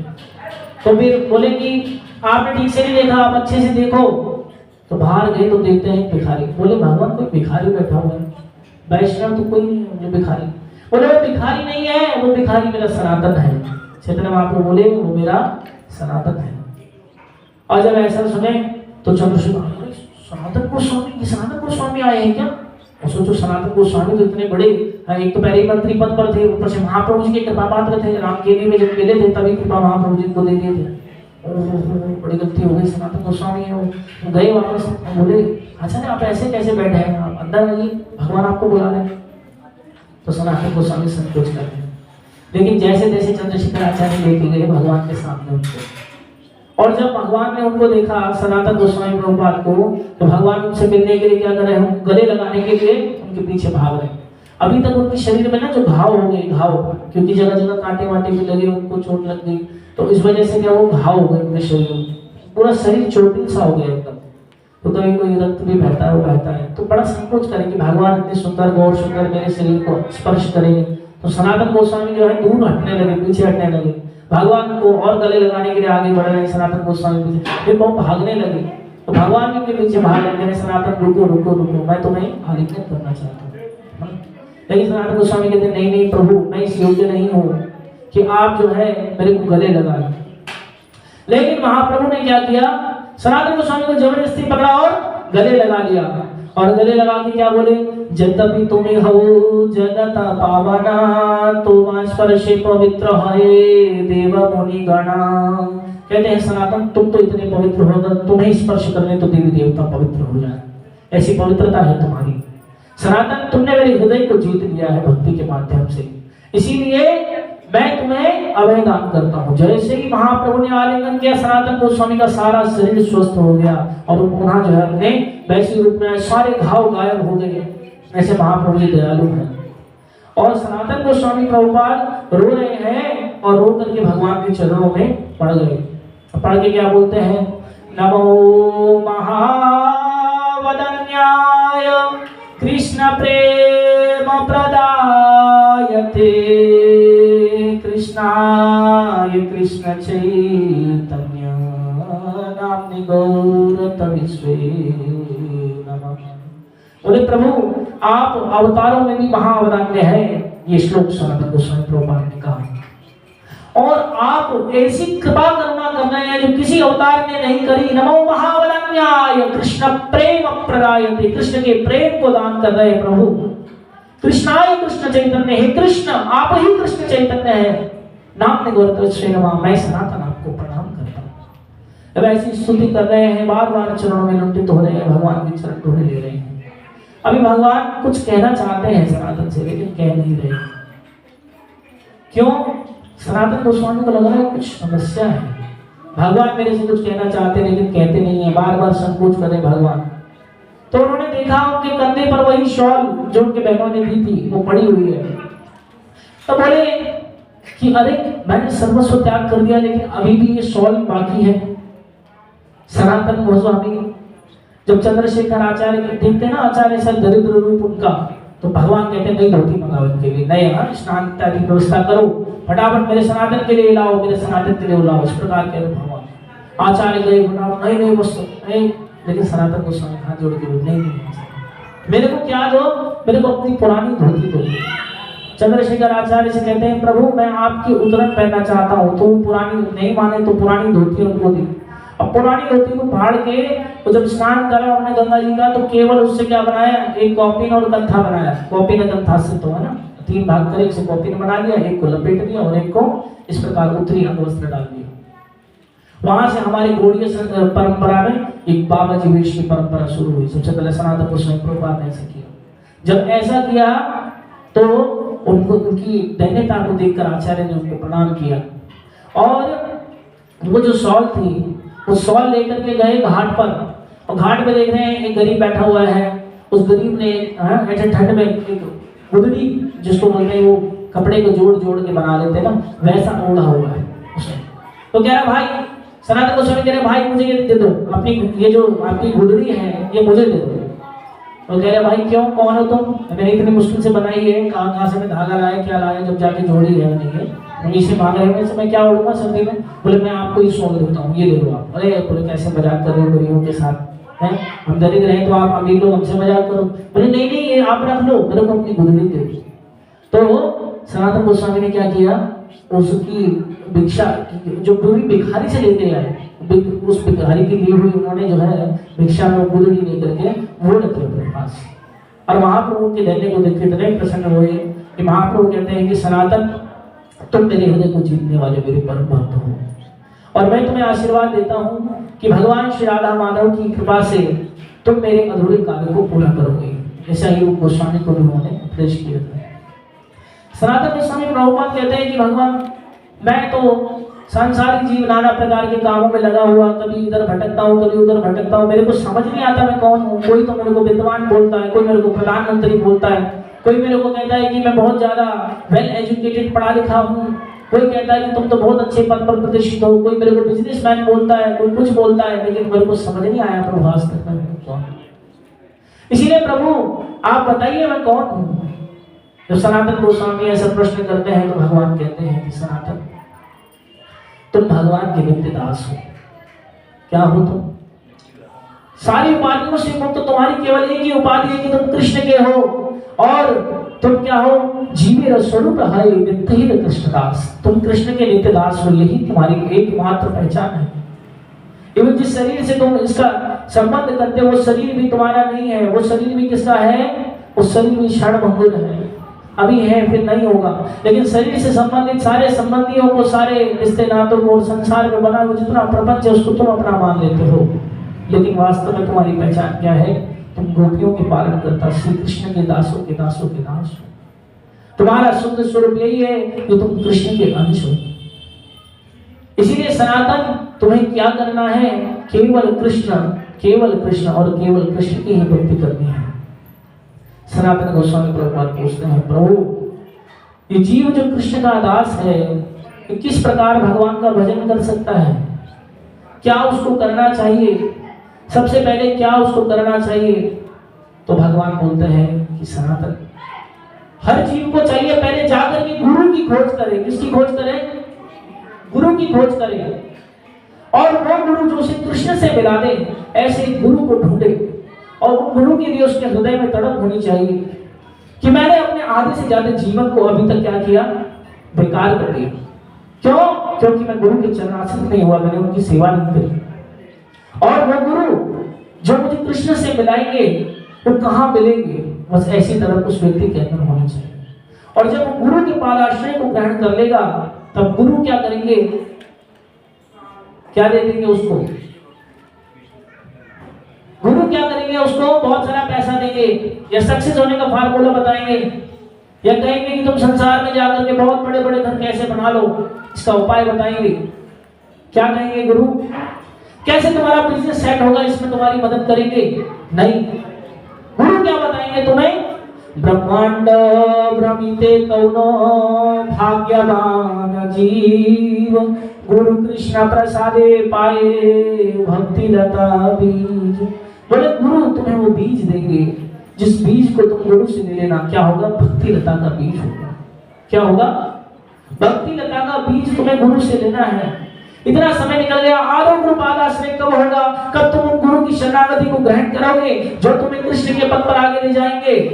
तुमने ये विचार नहीं किया, तुम नाना प्रकार के प्रपंच में लगे हो। इसीलिए सबसे पहला क्या करना है, इस जीव को अपने स्वरूप को जानकर गुरु से बीज लेना है। और वो बीज क्या है, ये कृष्ण भक्ति का बीज है। ये भक्ति लता का बीज लेकर के उसको क्या करना है, गुरु के आदेश को पालन करना चाहिए, और अपने हृदय में बड़े प्यार से उसको रोकना चाहिए। देखो कभी भी ऐसी भूमि में ना बीज नहीं डाला जा सकता जो बंजर हो, पहले उसको पूरा खेत को जोतना होता। अपने हृदय में जो आप ये कृष्ण भक्ति कर रहे हैं, नाम जप कर रहे हैं, जो कीर्तन कर रहे हैं, जो कथा सुन रहे हैं, ये सब क्या है, आप अपने हृदय को क्या कर रहे हैं, जोत रहे हैं, मुलायम कर रहे हैं मरुभूमि को। और फिर क्या करना है, इस शरीर से प्राण निकल जाए इससे पहले गुरु से वो बीज ले लेना है, और वो बीज ही भक्ति लता बीज है।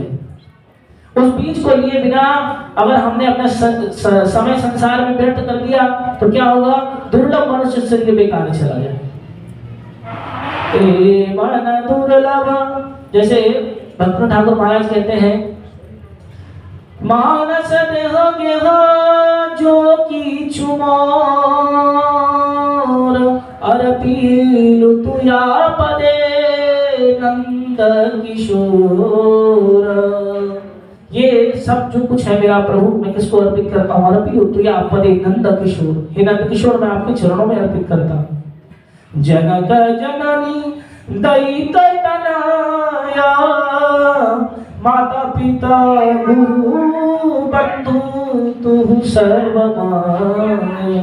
इस शरीर को देने वाले माता पिता और जनक जननी और दैत तनया बच्चे और बीवी भी किसको अर्पित करता हूँ? प्रभु आप ही को अर्पित करता हूँ, है ना? क्योंकि मेरा शरीर में मेरा नहीं है, इसको क्या करना है? नंद किशोर को अर्पित करना है। यही क्या है? विधि है। त्याग करके संसार को भगवान सिखाते हैं। अरे कृष्ण खुद त्याग कर दिए, तुम किस चीज को लेकर के बैठे हो हृदय? क्यों? क्योंकि चैतन्य महाप्रभु बन के त्यागा नहीं त्यागा। द्वारिका के राजा बन के तो कहेंगे केवल शरण में आना है, ये यथा माम प्रपद्यन्ते, लेकिन फिर आकर के खुद ही रो रहे हैं, लौट रहे हैं, छोड़ दिया सब।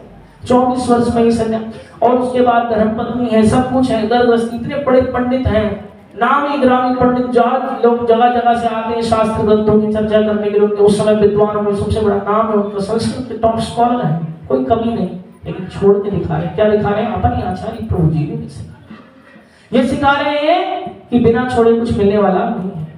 लेकिन हम डरते हैं कि अगर हमने छोड़ दिया तो हमारी मृत्यु का क्या होगा? अगर हमने छोड़ दिया तो हमारे मन की मनमानी करने का क्या होगा?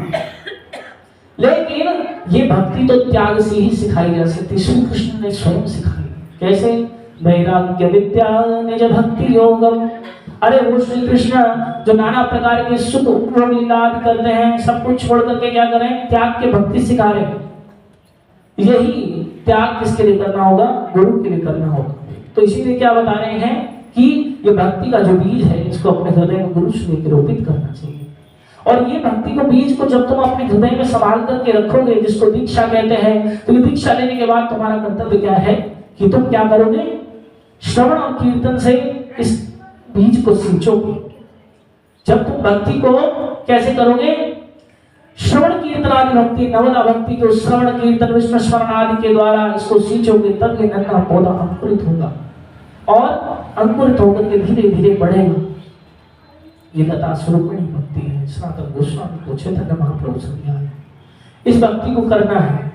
और बोले सनातन, जब इस प्रकार गुरु तुम्हें भक्ति लता बीज देंगे तो उसको श्रवण कीर्तन से सींचना है। इस नवदा भक्ति में 3 मेन है। क्या करना है? कृष्ण कथाओं को श्रवण करना है। और क्या करना है? कृष्ण का लीला कीर्तन करना है, कृष्ण का नाम कीर्तन करना है। इस नाम कीर्तन को करते करते, इस महामंत्र को करते करते तुम्हें भगवान का स्मरण होने लगेगा। भगवान का स्मरण होगा तो फिर क्या होगा? ये भक्ति लता बीज जो तुम्हारा छोटा सा पौधा है बढ़ने लगेगा। और जब बढ़ेगा तो बढ़ते बढ़ते क्या होगा? ये नाना प्रकार से अलग अलग अवस्थाओं को प्राप्त करेगा। श्रद्धा उत्पन्न होगी, श्रद्धा के बाद तुम साधु संग करोगे तो तुम्हें भजन क्रिया प्राप्त होगी। भजन क्रिया प्राप्त होने पर तुम्हारा चित्त अनर्थ से निवृत्त होगा। उसके बाद तुम्हें श्री कृष्ण के प्रति प्रेमासक्ति होने लगेगी। और जब ये प्रेमासक्ति होने लगेगी तो ये अनर्थ निवृत्ति के बाद निष्ठा में बदल जाएगी। निष्ठा के बाद रुचि होगी, रुचि के बाद तुम्हें भगवान में आसक्ति हो जाएगी। जैसे जब माँ भगवती भगवान शंकर को पति बनाने के लिए तपस्या कर रही तो सारे देवी सप्तऋषि आए। सप्तऋषि बोले, अरे शंकर छोड़ो शिव का, तुम शैलपुत्री हो, तुम किसकी? पर्वतराज हिमालय की पुत्री हो, तुम क्या करो? अरे छोड़ दो शंकर का, तुम तपस्या कर रही हो उनके मोह में। तो कहते हैं कि नहीं नहीं, मैं शिव जी को प्रेम करना कभी त्याग नहीं सकती। स्वयं शिव भी आकर मेरे से ऐसा कहें तो, है ना। और सप्तऋषि कहते हैं चलो नारायण से विवाह करा दे तुम्हारा, सबसे सर्वोपरि तो वही है, नारायण से विवाह कर लो। तो कहती नहीं, मेरी आसक्ति कैसी है शिव में, शिव स्वयं आए तो ही मैं उनको त्याग नहीं सकती। ऐसी आसक्ति तुम्हारी भगवान में हो जाएगी और तब जाकर के तुम्हें भाव की प्राप्ति होगी। वो लोग वही ठाकुर जी को बिठा दिए तो वही गोलगप्पे रख दिए, हमारा तो भाव कि भाव नहीं है। भाव कब हुआ? कब तुमने श्रद्धा साधु संग निष्ठा रुचि सब पार किया। ये सब पार करने के बाद भाव की प्राप्ति है। इसीलिए भाव तो बहुत ऊपर की अवस्था है। और एक बार तुम्हें भाव प्राप्त होगा तो भाव राज्य में प्रवेश करके सनातन आगे फिर तुम कृष्ण प्रेम को प्राप्त करोगे। ये सब शिक्षा सनातन गोस्वामी प्रभुपाद जी को उन्होंने विस्तार से दी। अरूप सनातन शिक्षा के नाम से भक्तिलता बीज के विषय में बताया। और सनातन गोस्वामी प्रभुपाद जी को आशीर्वाद और अपना प्रेम दान करके उन्होंने बोला कि हे सनातन, अब आप वृंदावन जाइए। कहाँ जाइए? पहले ही मैं रूप गोस्वामी को आदेश दे चुका हूँ, वृंदावन चले जाओ। अब सनातन तुम भी जो है वृंदावन चले जाओ। और वृंदावन जाकर के क्या करो?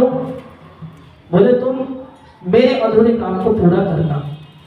मेरे कौन से अधूरे काम है? तो बोला कि मैं ब्रज में गया था, वृंदावन में मैंने राधा कुंड श्याम कुंड प्रकट करे।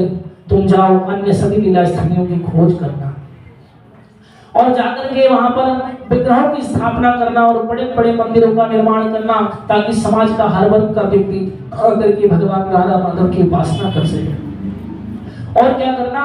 और तुम सारे शास्त्रों को पढ़ना और शास्त्रों के ऊपर टीकाएं लिखना।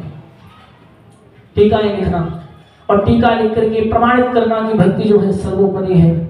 कृष्ण प्रेम प्राप्त करने के लिए ये भक्ति लता जब आगे बढ़ेगी, जाकर के कृष्ण चरणों में लिपट जाएगी, एक फल प्रदान करेगी। वो फल क्या है? वो फल कृष्ण प्रेम है। उस कृष्ण प्रेम दुर्लभ तत्व कृष्ण प्रेम को कैसे प्राप्त करना, उसके लिए ग्रंथ लिखना और अपने स्वयं के आचरण से दिखाना बैरागी कैसा होना चाहिए, वैष्णव कैसा होना चाहिए।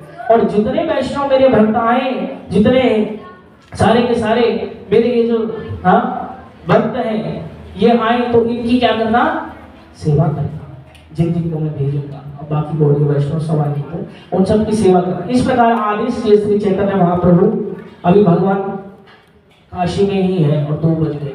अभी नीलांचल गमन भी नहीं किया भगवान ने। अब तो भगवान को नीलांचल तक भी नहीं लाए। अब कैसे आपको आगे लीला सुनाएंगे? हम तो अभी बताते हैं जल्दी जल्दी, और कितना जल्दी करें, कर भी नहीं सकते। अगर घंटों घंटों भी बोले, घंटों घंटों भी बोले, तब भी पूरा करना असंभव है। उसके बाद श्री चैतन्य महाप्रभु 2 व्यक्तियों को और भेजे थे वृंदावन काशी से, एक सुमति रॉय को और एक प्रकाशानंद सरस्वती। प्रकाशानंद सरस्वती कौन है? प्रकाशानंद सरस्वती उस समय के सबसे बड़े प्रकांड शंकराचार्य संप्रदाय के मायावादी सन्यासी जो काशी में विद्वान थे। ये पहले महाप्रभु जी से इनका पत्राचार्य, उनको महाप्रभु जी की खबर मिली कोई सन्यासी है जो बड़ी प्रकार से लीला करता है, कभी रोता है, कभी गाता है, कभी नाचता है, सबको हरि बोल कीर्तन करवाता है, हरे कृष्ण महामंत्र कर रहा है। उसने जो बिल्कुल ही ताक पर रख दिया सन्यासी के धर्म को। ऐसा वो मान सम्मान नहीं करते थे चैतन्य महाप्रभु का। उनके हृदय में महाप्रभु जी के प्रति द्वेष था। और चैतन्य बोलते थे, महाप्रभु नहीं बोलते थे, बोलते थे वो चैतन्य सन्यासी, चैतन्य ऐसा बोलते थे। तो बड़ा द्वेष था।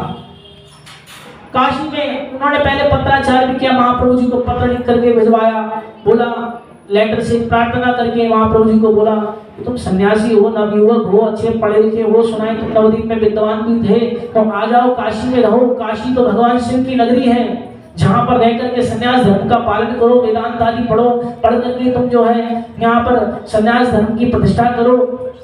तुम शंकराचार्य भगवान के मार्ग को छोड़ करके और सन्यास मार्ग के नियमों को भंग करके क्या ये तुम विलाप करते हो, रोते हो, नाचते हो, ऐसा लिख करके भेजा लेटर। तो चैतन्य महाप्रभु ने क्या उत्तर लिखवाया? स्वरूप दामोदर ने उत्तर लिख के दिया। वो लिखते हैं जिस काशी की तुम बात करते हो वो काशी क्या है? हमारे ठाकुर श्री वृंदावन के उनकी जो रज है वृंदावन की, उसमें करोड़ों करोड़ों काशी है। क्या है? करोड़ों करोड़ों काशी हमारे तो वृंदावन की धूल में पड़ी हुई है। और जिस शिव की तुम बात करते हो वो शिव कौन है? वैष्णवानाम यथा शंभु। शंभु क्या कहते हैं? उमा तय भुनिज अनुभव अपना, सदा हरि भजन जगत सब सपना। उमा कयहु ते लोजय भागी, हरि तज रहे तभी से अनुरागी। इसीलिए शिव जी एक ही उपदेश करते हैं। क्या उपदेश करते हैं? महामंत्र जी जपत महीसु। 5 मुख से शिव क्या जप रहे हैं? इसी महामंत्र को तो जप रहे हैं। वो निरंतर राम राम कहते हैं। राम राम रामेति रमे रामेति मनोरमे, सहस्रनामाभि तत्तुल्यं राम नाम वरानने। शंकर भगवान मां पार्वती को कहते हैं। पद्म पुराण का श्लोक है। क्या कह रहे हैं? कह रहे हैं कि हे देवी, मैं आंख पूछी कि आप महादेव हैं, देवाधिदेव हैं, आप देवताओं में भी सर्वोपरि हैं, संसार को विनाश करने का कार्य भार आपके ऊपर है स्वामी, आप आंख बंद करके किसका भजन कर रहे हो? त्रिलोकी तो आपका भजन करती। तो शिव जी क्या बोल रहे हैं कि देवी, मैं राम में रमण करता हूँ, राम राम रामेति रमे रामे मनोरमे, मैं तो राम में मनोरम से रमण करता रहता हूँ, मेरे प्रभु राम का नाम मैं लेता रहता हूँ। श्री राम जय राम, जय जय राम बोलो, श्री राम जय राम, बोलो श्री राम जय राम, जय जय राम,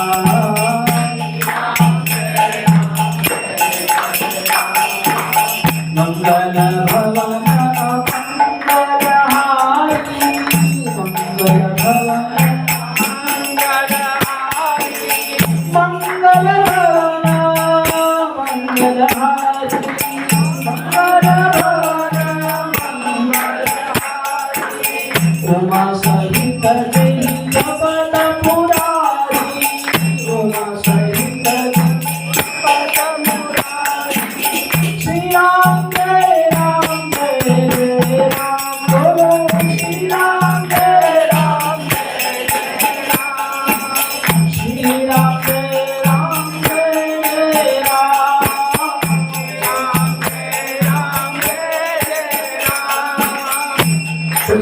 जो है भगवान शिव की निरंतर उनका भजन करते हैं जिनका नाम आश्रय लेके हम जीवित हैं। चैतन्य महाप्रभु किसको समझाए? प्रकाशानंद सरस्वती को उत्तर बोले, निस्तब्ध रह गए प्रकाशानंद।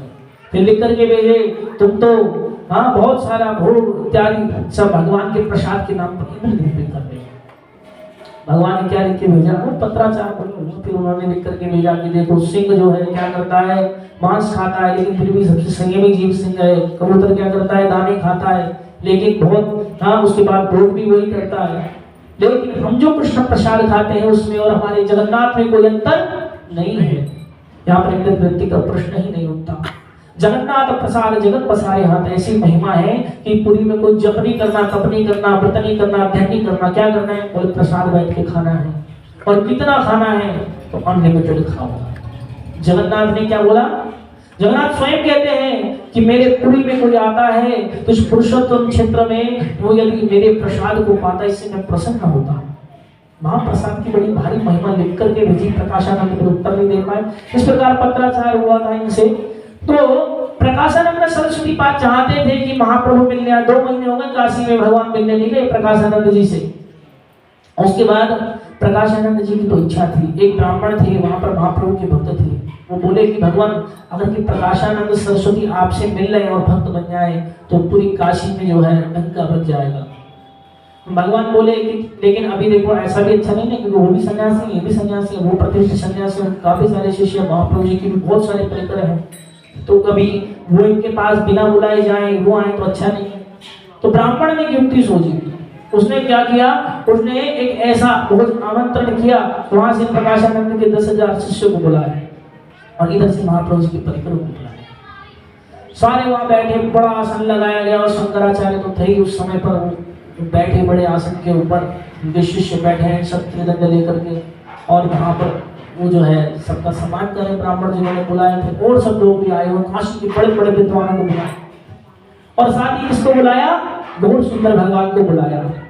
अब जब चैतन्य महाप्रभु वहां पर गए तो जाकर के प्रकाशानंद सरस्वती देख रहे हैं कि बड़े भारी हैं, गोरे रंग के, और जिनकी मुंडित सिर है भगवान का, और सन्यासी वेश में है। तो ज्यादा क्योंकि कौपिन ही केवल कौपिन और कंठा है ना, और ये इतना इतना जो है अंगोछा कह लो, अंगवस्त्र कह लो, वो सब धारण करके महाप्रभु, और एकदम भोरी उनके देह जो है वो प्रवेश करके महाप्रभु सब सन्यासियों को क्या कर रहे हैं? दंडवत कर रहे हैं दैन्यता से। इनके अंदर थोड़ा गर्व था प्रकाशानंद के अंदर, ये सोचे कि ये भी ऐसे ही होंगे, है ना, लेकिन महाप्रभु जी तो ऐसे नहीं है, वो तो कहते हैं प्रणाद विश्व नहीं छेड़ा। लेकिन महाप्रभु जी सबको दंडवत करके महाप्रभु क्या किए? वहां बैठ गए। कहाँ पे? जहाँ सबने अपनी चप्पलें उतारी थी, पादुका जहाँ उतारी थी वहां बैठ गए। प्रकाशानंद बैठे। प्रकाशानंद सोच, उनको पता लगा, अच्छा जिन्होंने ब्राह्मण चंद्रशेखर आचार्य बोले कि यही महाप्रभु है। प्रकाशानंद को अच्छे यही है जिनके बारे में सुना, यही है वो सन्यासी। बोले हाँ यही है। तो प्रकाशानंद को थोड़ा लगा नहीं क्यों बैठे, उठ करके आए। पहली बात तो जब इन्होंने महाप्रभु जी के मुखमंडल का दर्शन किया वो स्तब्ध रह गए, क्योंकि स्वयं भगवान का दर्शन कर रहे हैं। और प्रकाशानंद कुछ बोल ही नहीं पाए। और फिर महाप्रभु जैसे तैसे बोले कि प्रभु आप यहाँ क्यों बैठे हैं? अरे आप सन्यासी हैं, आप आइए हमारे साथ बैठिए, हम सब लोग उधर बैठे हैं।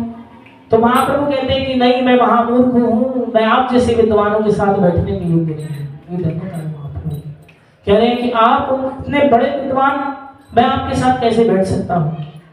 तब प्रकाशानंद ने क्या किया, महाप्रभु जी का हाथ पकड़ा। जैसे ही महाप्रभु जी का हाथ पकड़ा, हजारों वोल्ट का करंट लगा, क्योंकि स्वयं प्रेम का साक्षात अवतार है, प्रेमावतार श्री चैतन्य महाप्रभु। बोलो प्रेमावतार श्री चैतन्य महाप्रभु की। महाप्रभु को जैसे ही प्रकाशानंद ने स्पर्श करा, उनके भीतर तो बस भक्ति और प्रेम का ऐसा आवेश कर दिया। उठाया भगवान को और लेके गए, बिठाया अंदर, आसन पर बैठे हैं। तो प्रकाशानंद बोलते हैं कि आप युवा सन्यासी हैं, आप क्यों ये सब हरे कृष्ण करते रहते हैं, कीर्तन कराते रहते हैं लोगों को, आपने हजारों लोगों को अपने पीछे लगा करके वैष्णव बना दिया है। आपका तो धर्म है कि सन्यास का पालन करो। शंकर संप्रदाय, हमने सुना आपके केशव भारती गुरु हैं, आपके केशव भारती महाराज सन्यास लेके इतने बड़े सन्यासी हैं, उनसे आपने सन्यास लिया हुआ। शंकर परंपरा के आप सन्यासी हैं, युवा हैं, तो आपको तो वेद पढ़ना चाहिए, वेदांत दर्शन का अध्ययन करो, ये सन्यासी का धर्म है। आप क्या नाचते गाते रहते हो, कूदते रहते हो, भावावेश में आप प्लावित, कभी आंसू बहा रहे हो, कभी कुछ कर रहे हो, ये आपको शोभा नहीं देता। कौन कह रहा है? कौन कह रहा है? प्रकाशानंद सरस्वती। प्रकाशानंद सरस्वती जब ऐसे महाप्रभु से बोले तो महाप्रभु कहे कि मेरे गुरु ने मेरे को ये भगवान नाम जपने के लिए कहा, लेकिन अब जब मैं ये भगवान नाम जपता हूं तो कभी रोता हूं, कभी हंसता हूं, कभी आनंद में गाता हूं। इस प्रकार इस नाम को जपने से मेरे अंदर एक परिवर्तन हुआ। तब मेरे गुरु ने क्या बोला कि बेटा तू यही कर। क्या बोला? तू यही कर, हरे कृष्ण कीर्तन कर। वेदों को समझने की बुद्धि है हम सबके अंदर है, वेदों को समझने की बुद्धि है। जैसे अभी हम लोग ना मॉर्निंग वॉक पर गए थे मंदिर में, तो वहाँ एक प्रभु जी मिले, पंडित जी। तो पंडित जी कहते हैं वेदों को समझो, वेदों को जानो, है ना, सनातन धर्म की ओर आप बढ़ रहे हो, बड़ा अच्छा लगा, युवाओं में भक्ति है, ये सब वेद पढ़ो। क्या बोलते हैं? वेद पढ़ो। तो वेद पढ़ने की बुद्धि है हमारे अंदर। इसीलिए महाप्रभु जी ने हमें क्या बोला, क्या करना है? हरे कृष्ण कृष्ण कृष्ण हरे हरे, हरे राम राम राम हरे हरे। ये वेदों का सार। तो बोले मेरे गुरु ने मेरे को मूर्ख जान करके बोला कि तुम यही करो। बस अब जब मैं ये करता हूं तो कभी लौटता हूं, कहीं पलटता हूं। तो बोले अच्छा एक काम करिए, क्या मैं आपको वेदांत पढ़ाऊं? तो महाप्रभु कहते हैं जैसी आपकी इच्छा हो। तो बोले हाँ तुम सन्यासी हो, मैं आपको थोड़ा सा सही ट्रीटमेंट देता हूँ। अभी आपको पता नहीं क्या सन्यास का धर्म है, क्या गुरु जी से सन्यास आपने ले लिया लेकिन आप पालन नहीं कर रहे हो अच्छे से, चलो मैं आपको वेदांत पढ़ाऊंगा।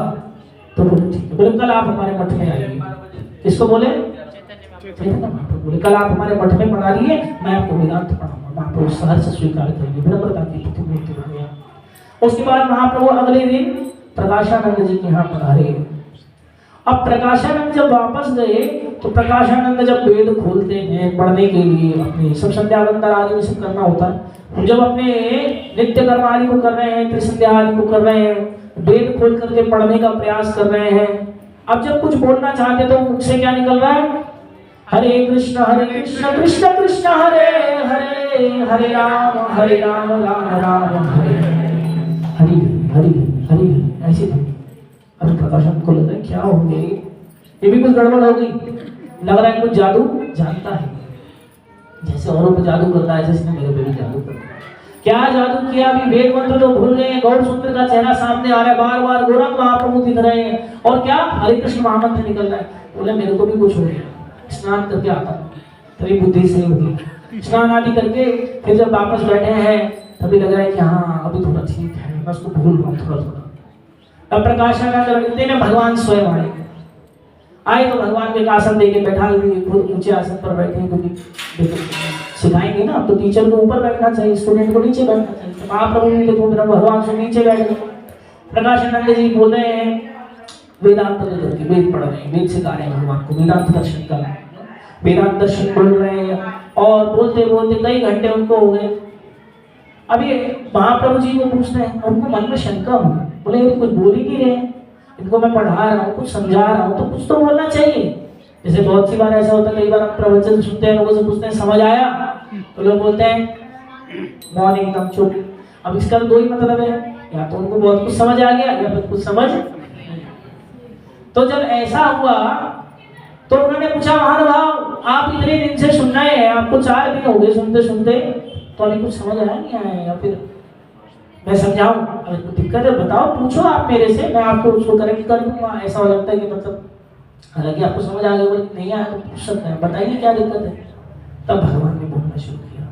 भगवान बोलते हैं कि प्रभु आप जो व्याख्या कर रहे हैं वो व्याख्या सही नहीं कर रहे हैं।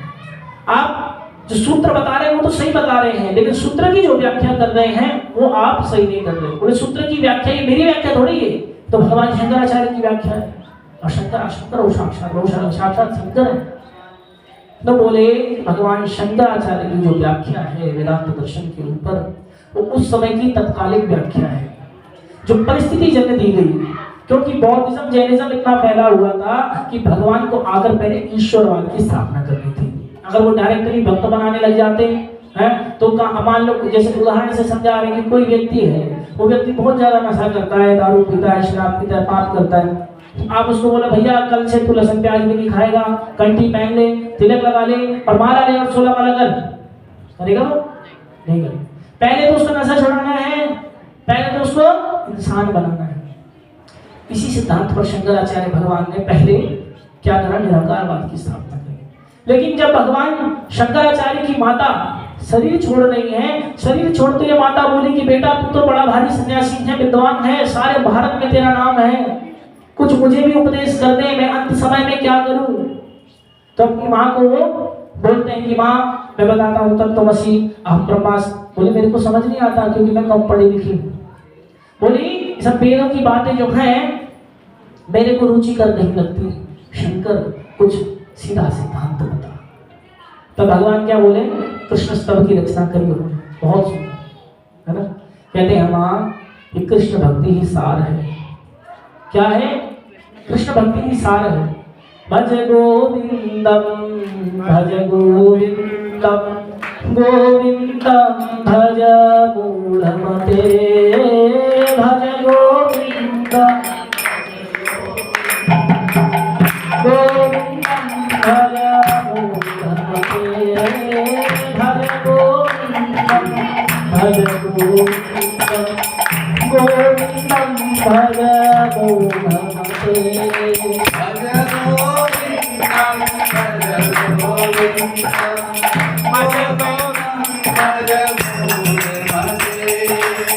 पुनरपि जननं पुनरपि मरणं पुनरपि जननं पुनरपि मरणं पुनरपि जननं पुनरपि मरणं पुनरपि जननं पुनरपि मरणं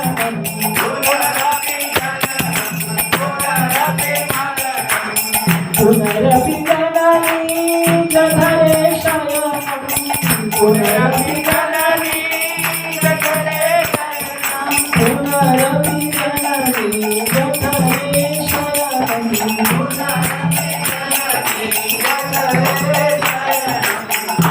संसारे बहु दुस्तारे संसारे कृपा ही पारे पाहि मुरारे पाहि पारे भज गोविंदम भज गोविंदम गोविंदम भज मूढ़मते भज गोविंदम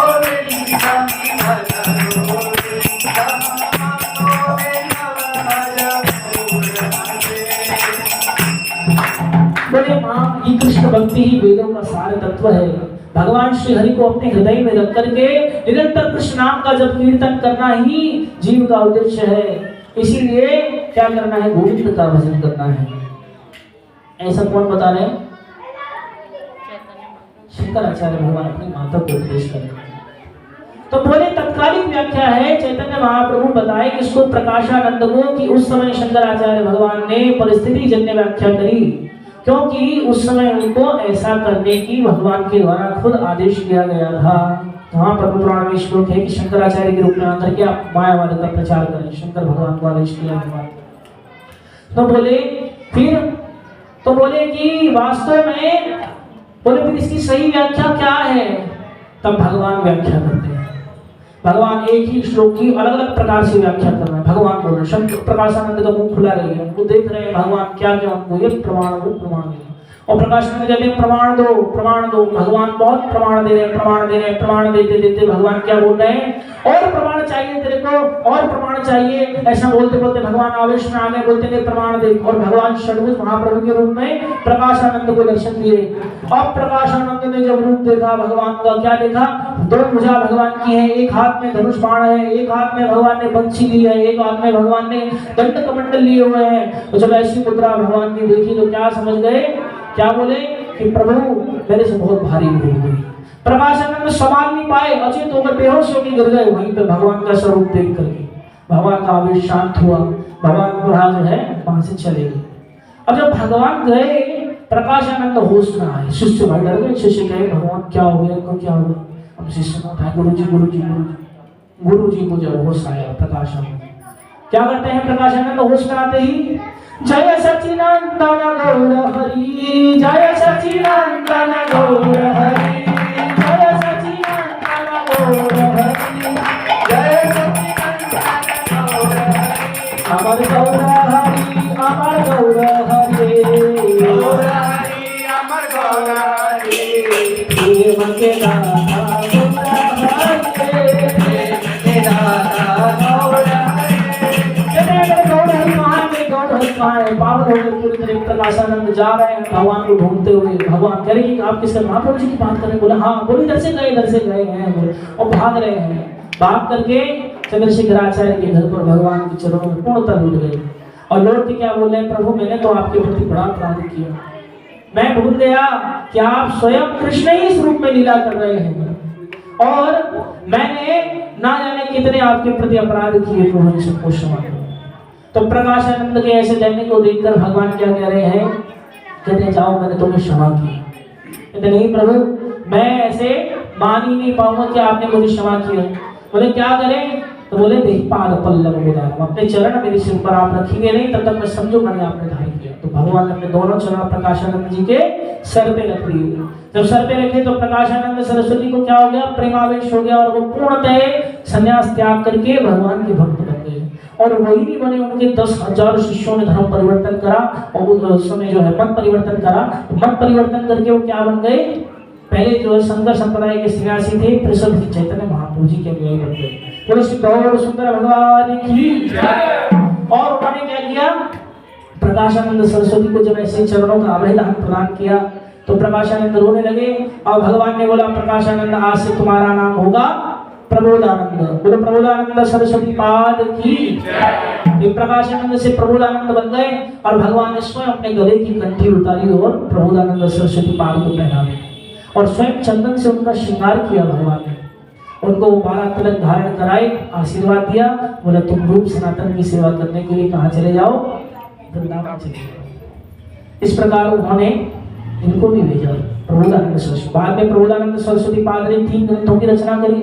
राधा रस सुधानिधि जो ये त्रिवेणी संप्रदाय में प्रमुख ग्रंथ है, वो प्रबोधानंद सरस्वती पाद को अपना आचार्य मानते हैं, हम लोग अपना आचार्य मानते हैं। उनमें विवाद भी है, लेकिन मूलतः वो गौड़ीय हैं, श्री चैतन्य महाप्रभु के हैं।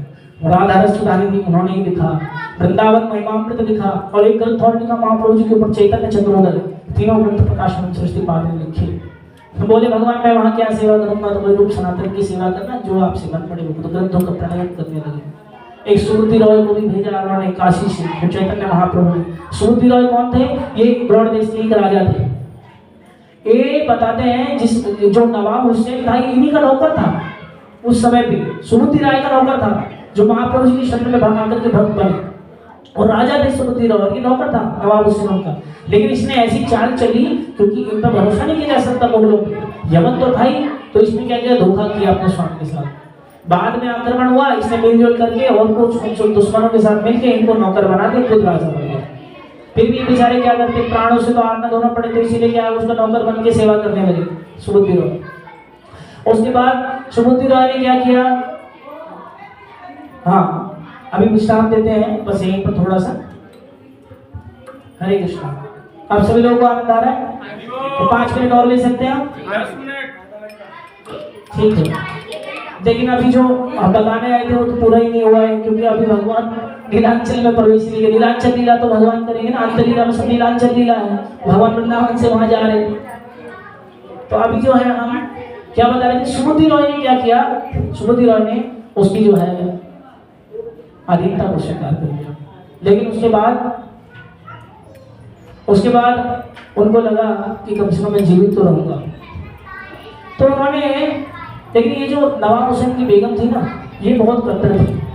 इसने बोला कि ऐसे काम नहीं चलेगा, इसका धर्म भ्रष्ट करो। सुबुद्धि रॉय और नवाब बोला नहीं छोड़ो, नौकर तो बन के रहता ही है, अब इसमें क्या दिक्कत है। बोला नहीं ऐसे नहीं, इसको धर्म भ्रष्ट करो इसका, कि बात क्या पता फिर पीछे कुछ चालबाजी करें, कुछ भी राजा बनने की कोशिश करें। तो बोले क्या करो, बोले गौ-मांस खिला दो। गौ-मांस खिला दिया, उनके मुंह में जबरदस्ती गाय का मांस ठूस दिया सुबुद्धि रॉय। ऐसे नीच लोग हैं ये। तो जब ऐसा उनका धर्म भ्रष्ट हुआ, वो सोचे कि अब तो क्या किया जाए, मेरे को तो उन्होंने धर्म भ्रष्ट कर दिया। काशी में विद्वानों के पास गए, बोले क्या करें, और मेरे साथ ऐसा हुआ। सब उन्होंने प्रार्थना, ब्राह्मणों में 2 प्रायश्चित होता है। बोला क्या करो, बोलो गरम घी पी जाओ गाय का, और गरम घी पी लो खोलता हुआ, और पी के अपने प्राण त्याग दो। या फिर क्या करो, बोले गंगा जी में कूद जाओ, और गंगा जी में कूद के जल समाधि लो। एक ही उपाय है तुम्हारा, तुमने गौमांस भक्षण किया है, गौमांस भक्षण करना महाभयानक पाप है, इस शरीर को छोड़ो। यही उपाय है, और कोई उपाय नहीं। सुबुद्धि रॉय ने सोचा ठीक है मैं ऐसे करता। जब मरने के लिए जा रहे थे, किसी ने बताया कि अरे अभी मरो मत, यही काशी में महाप्रभु लीला कर रहे हैं। श्री चैतन्य देव साक्षात श्री राधा माधव एक युगल रूप में लीला कर रहे हैं, तुम उनकी शरण में जाओ, पतितों को पावन करने वाले हैं। वो हर जीव का उद्धार कर रहे हैं। वो तो एक कुत्ते पर भी कृपा कर देते हैं, शिवानंद सिंह के कुत्ते पर कृपा करके आगे आप लीला सुनेंगे। तो ये जो है इस प्रकार से किसी भी जीव को नहीं ठुकराते, वो सबको अपनाते हैं, है ना। पतित पावन राधा माधव के रूप में, राधा माधव एक होकर के महाप्रभु के रूप में लीला कर रहे, तो उनकी शरण में जाओ। सुबुद्धि रॉय गए उनकी शरण में, चैतन्य महाप्रभु की। महाप्रभु को बोला कि ऐसे ऐसे घटना घटी, मेरे को गौमांस खिलाया। तो महाप्रभु क्या कहते हैं कि एक कृष्ण नाम में इतनी शक्ति है कि असंख्य पापों का वो शमन कर सकती है। इसलिए सुबुद्धि रॉय, तुम इस दुर्लभ मनुष्य शरीर को आत्महत्या करके मत त्यागो, तुम क्या करो, मेरी शरण में आओ, कृष्ण का नाम लो। और सुबुद्धि रॉय को भी उन्होंने गले से लगाया, गुरु भक्तवत्सल श्री चैतन्य महाप्रभु की, और गले से लगा करके सुबुद्धि रॉय को भी दीक्षा प्रदान करके उन्होंने कहाँ भेजा, रूप सनातन की सेवा के लिए वृंदावन में भेजा। तो अभी जो है हम ये विश्राम करेंगे। इस प्रकार जो है बहुत सारी लीलाएं हैं। अंत्य लीला का सार ये है कि प्रथम अध्याय में श्री रूप गोस्वामी का मिलन है, और यहाँ पर उन्होंने 2 नाटकों की रचना महाप्रभु जी की प्रशंसा के लिए करी, विदग्ध माधव ललित माधव। शिवानंद सेन के कुत्ते की घटना है जिस पर उन्होंने कृपा करी। और दूसरे अध्याय में छोटा हरिदास को दंड दिया है भगवान ने। तीसरे अध्याय में हरिदास ठाकुर की महिमा है, दामोदर पंडित के द्वारा महाप्रभु की आलोचना आदि, और नामदान इत्यादि हरिदास ठाकुर की कथा है। चौथे अध्याय में सनातन गोस्वामी जो है इनका मिलन है भगवान से, और इनको आत्महत्या से बचाते हैं जब ये कूदने जा रहे थे महाप्रभु से अलग होकर के। फिर 5वें अध्याय में प्रद्युम्न मिश्र पर कृपा है, रामानंद को ये जो है रामानंद कृष्ण कथा सुनाते हैं। 6ठे अध्याय में जो है रघुनाथ दास गोस्वामी की महाप्रभु से भेंट है, और अलग अलग प्रकार से इस प्रकार। फिर 7वां अध्याय है, 7वें अध्याय में भी उन्होंने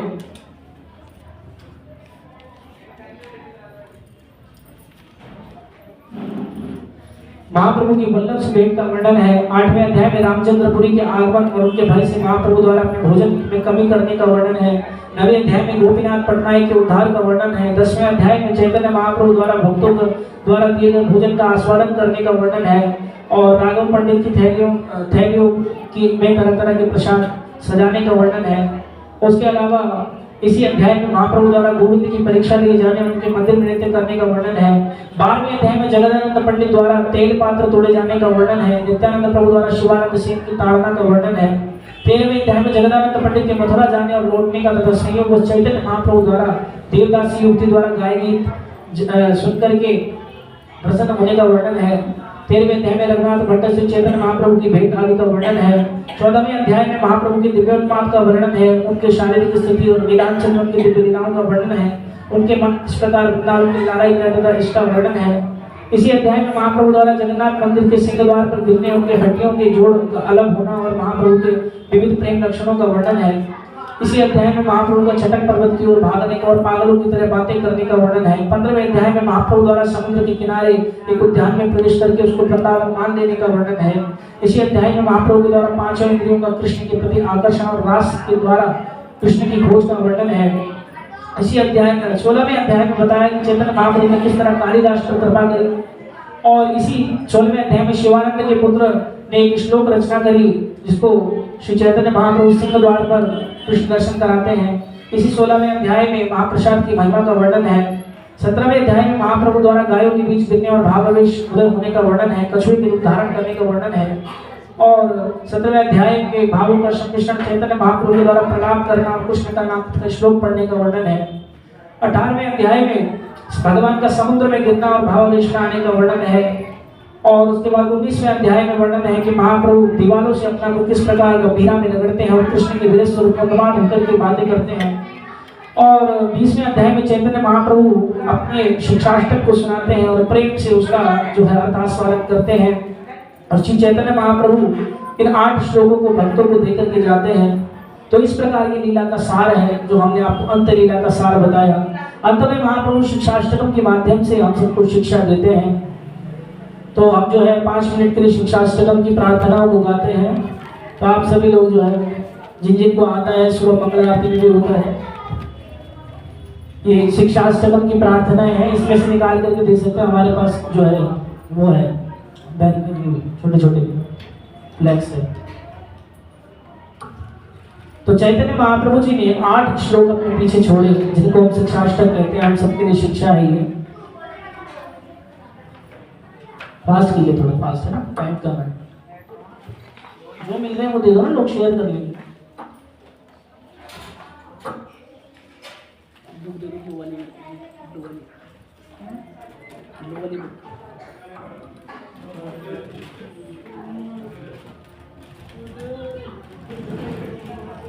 तो महाप्रभु जी ने इन 8 श्लोकों में भक्ति का सार दिया है जिसको पढ़ेंगे।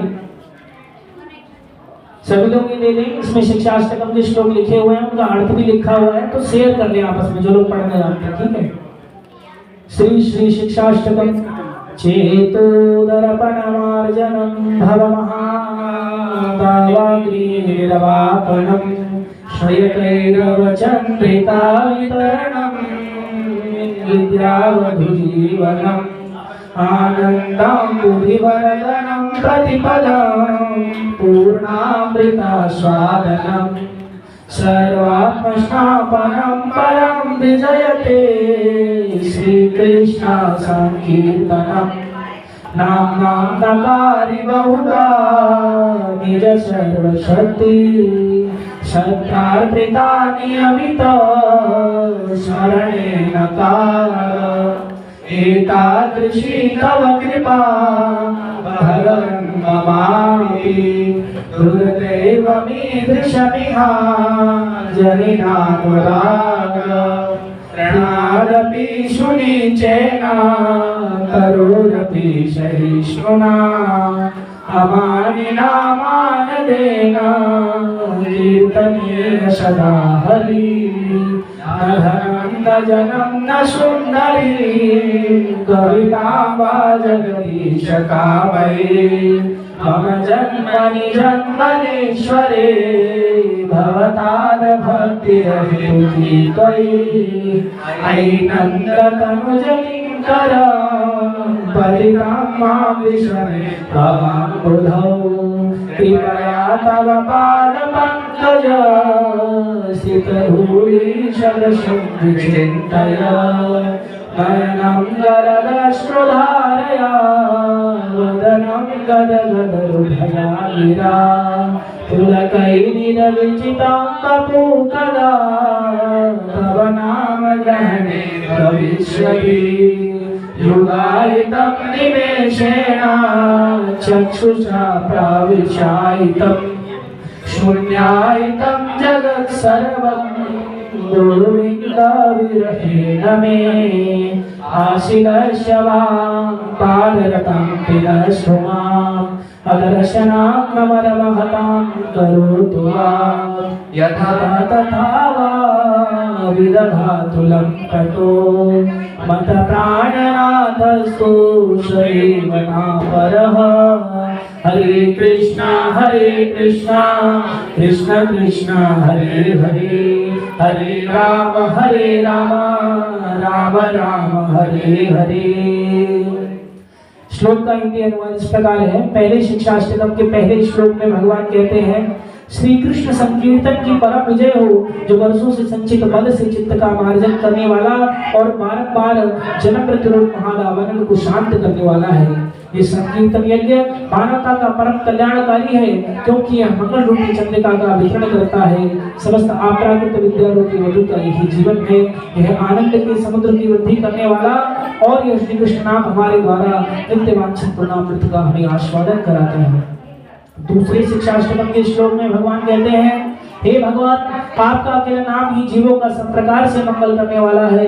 कृष्ण गोविंद जैसे आपके लाखों नाम हैं। आपने इन अपराकृत नामों में अपनी समस्त अपराकृत शक्तियां अर्पित कर दी हैं। इन नामों का स्मरण और कीर्तन करने में देश काल आदि का कोई नियम भी नहीं है। प्रभु, आपने तो अपनी कृपा के कारण हमें भगवत नाम के द्वारा अत्यंत ही सरलता से भगवत प्राप्ति कर लेने में समर्थ बना दिया है, किंतु मैं इतना दुर्भाग्यशाली हूँ कि आपके नाम में मेरा तनिक भी अनुराग नहीं है। तीसरे श्लोक में भगवान कहते हैं, स्वयं को मार्ग में पड़े हुए से भी अधिक नीच मानकर, वृक्ष से भी अधिक सहनशील होकर, मिथ्यामान की भावना से सर्वथा शून्य रहकर दूसरों को सदा मान देने वाला होना चाहिए। ऐसी मनस्थिति में ही व्यक्ति हरि नाम का कीर्तन कर सकता है। चौथे शिक्षाष्टकम के श्लोक में भगवान कह रहे हैं, हे सर्वसमर्थ जगदीश, मुझे धन एकत्र करने की कोई कामना नहीं है, न मैं अनुयायियों, सुंदर स्त्री अथवा अलंकार कविता का इच्छुक हूँ। मेरी तो एकमात्र कामना यही है कि जन्म जन्मांतर में आपके हाथों की भक्ति बनी रहे। पांचवें श्लोक में भगवान कहते हैं, हे नंदन कृष्ण, मैं तो आपका नित्य दास हूँ, किंतु किसी न किसी प्रकार से मैं जन्म प्रतिरूपी सागर में गिर पड़ा हूँ। कृपया इस विषम सागर से मेरा उद्धार करके अपने चरण कमलों की धूलि का कण बना लीजिए। छठे श्लोक में भगवान कहते हैं, हे प्रभु, आपका नाम कीर्तन करते हुए कब मेरे नेत्रावलित प्रेमाश्रों की धारा से विभूषित होंगे, कब आपके नाम उच्चारण करने मात्र से मेरा कंठ गदगद वाक्यों से रुद्ध हो जाएगा और मेरा शरीर रोमांचित हो उठेगा। सातवें श्लोक में भगवान कह रहे हैं, हे गोविंद, आपके विरह में मुझे एक निमेष काल पलक झपकने का समय भी एक युग के बराबर प्रतीत हो रहा है। नेत्रों से मूसलाधार वर्षा के समान निरंतर अश्रु प्रवाह हो रहा है, फिर आपके विरह में मुझे समस्त जगत शून्य दिख पड़ता है। आठवें श्लोक में भगवान कहते हैं कि एकमात्र श्री कृष्ण के अतिरिक्त मेरे कोई प्राणनाथ ही नहीं, और वे मेरे लिए यथानुरूप बने रहेंगे, चाहे वे मेरा गाढ़ आलिंगन करें अथवा दर्शन न देकर मुझे मर्महात करें। वे लंपट कुछ भी क्यों न करें, वे तो सभी कुछ करने में पूर्ण स्वतंत्र हैं, क्योंकि श्री कृष्ण मेरे नित्य प्रतिबंध रहित आराध्य प्राणेश्वर है। श्री श्री शिक्षाष्टकम की, श्री चैतन्य महाप्रभु की, श्री पंचतत्व की। हमें शिक्षाष्टकम रोज पढ़ना चाहिए। मंगल आरती जो बहुत लोग आते हैं सब पढ़ते हैं, आप लोग को अपने पास रखना चाहिए और एक 8 श्लोक डेली पढ़ने चाहिए। इससे हमें भगवान की कृपा और प्रेम की प्राप्ति होती है। तो सभी लोगों का धन्यवाद। हरे कृष्णा।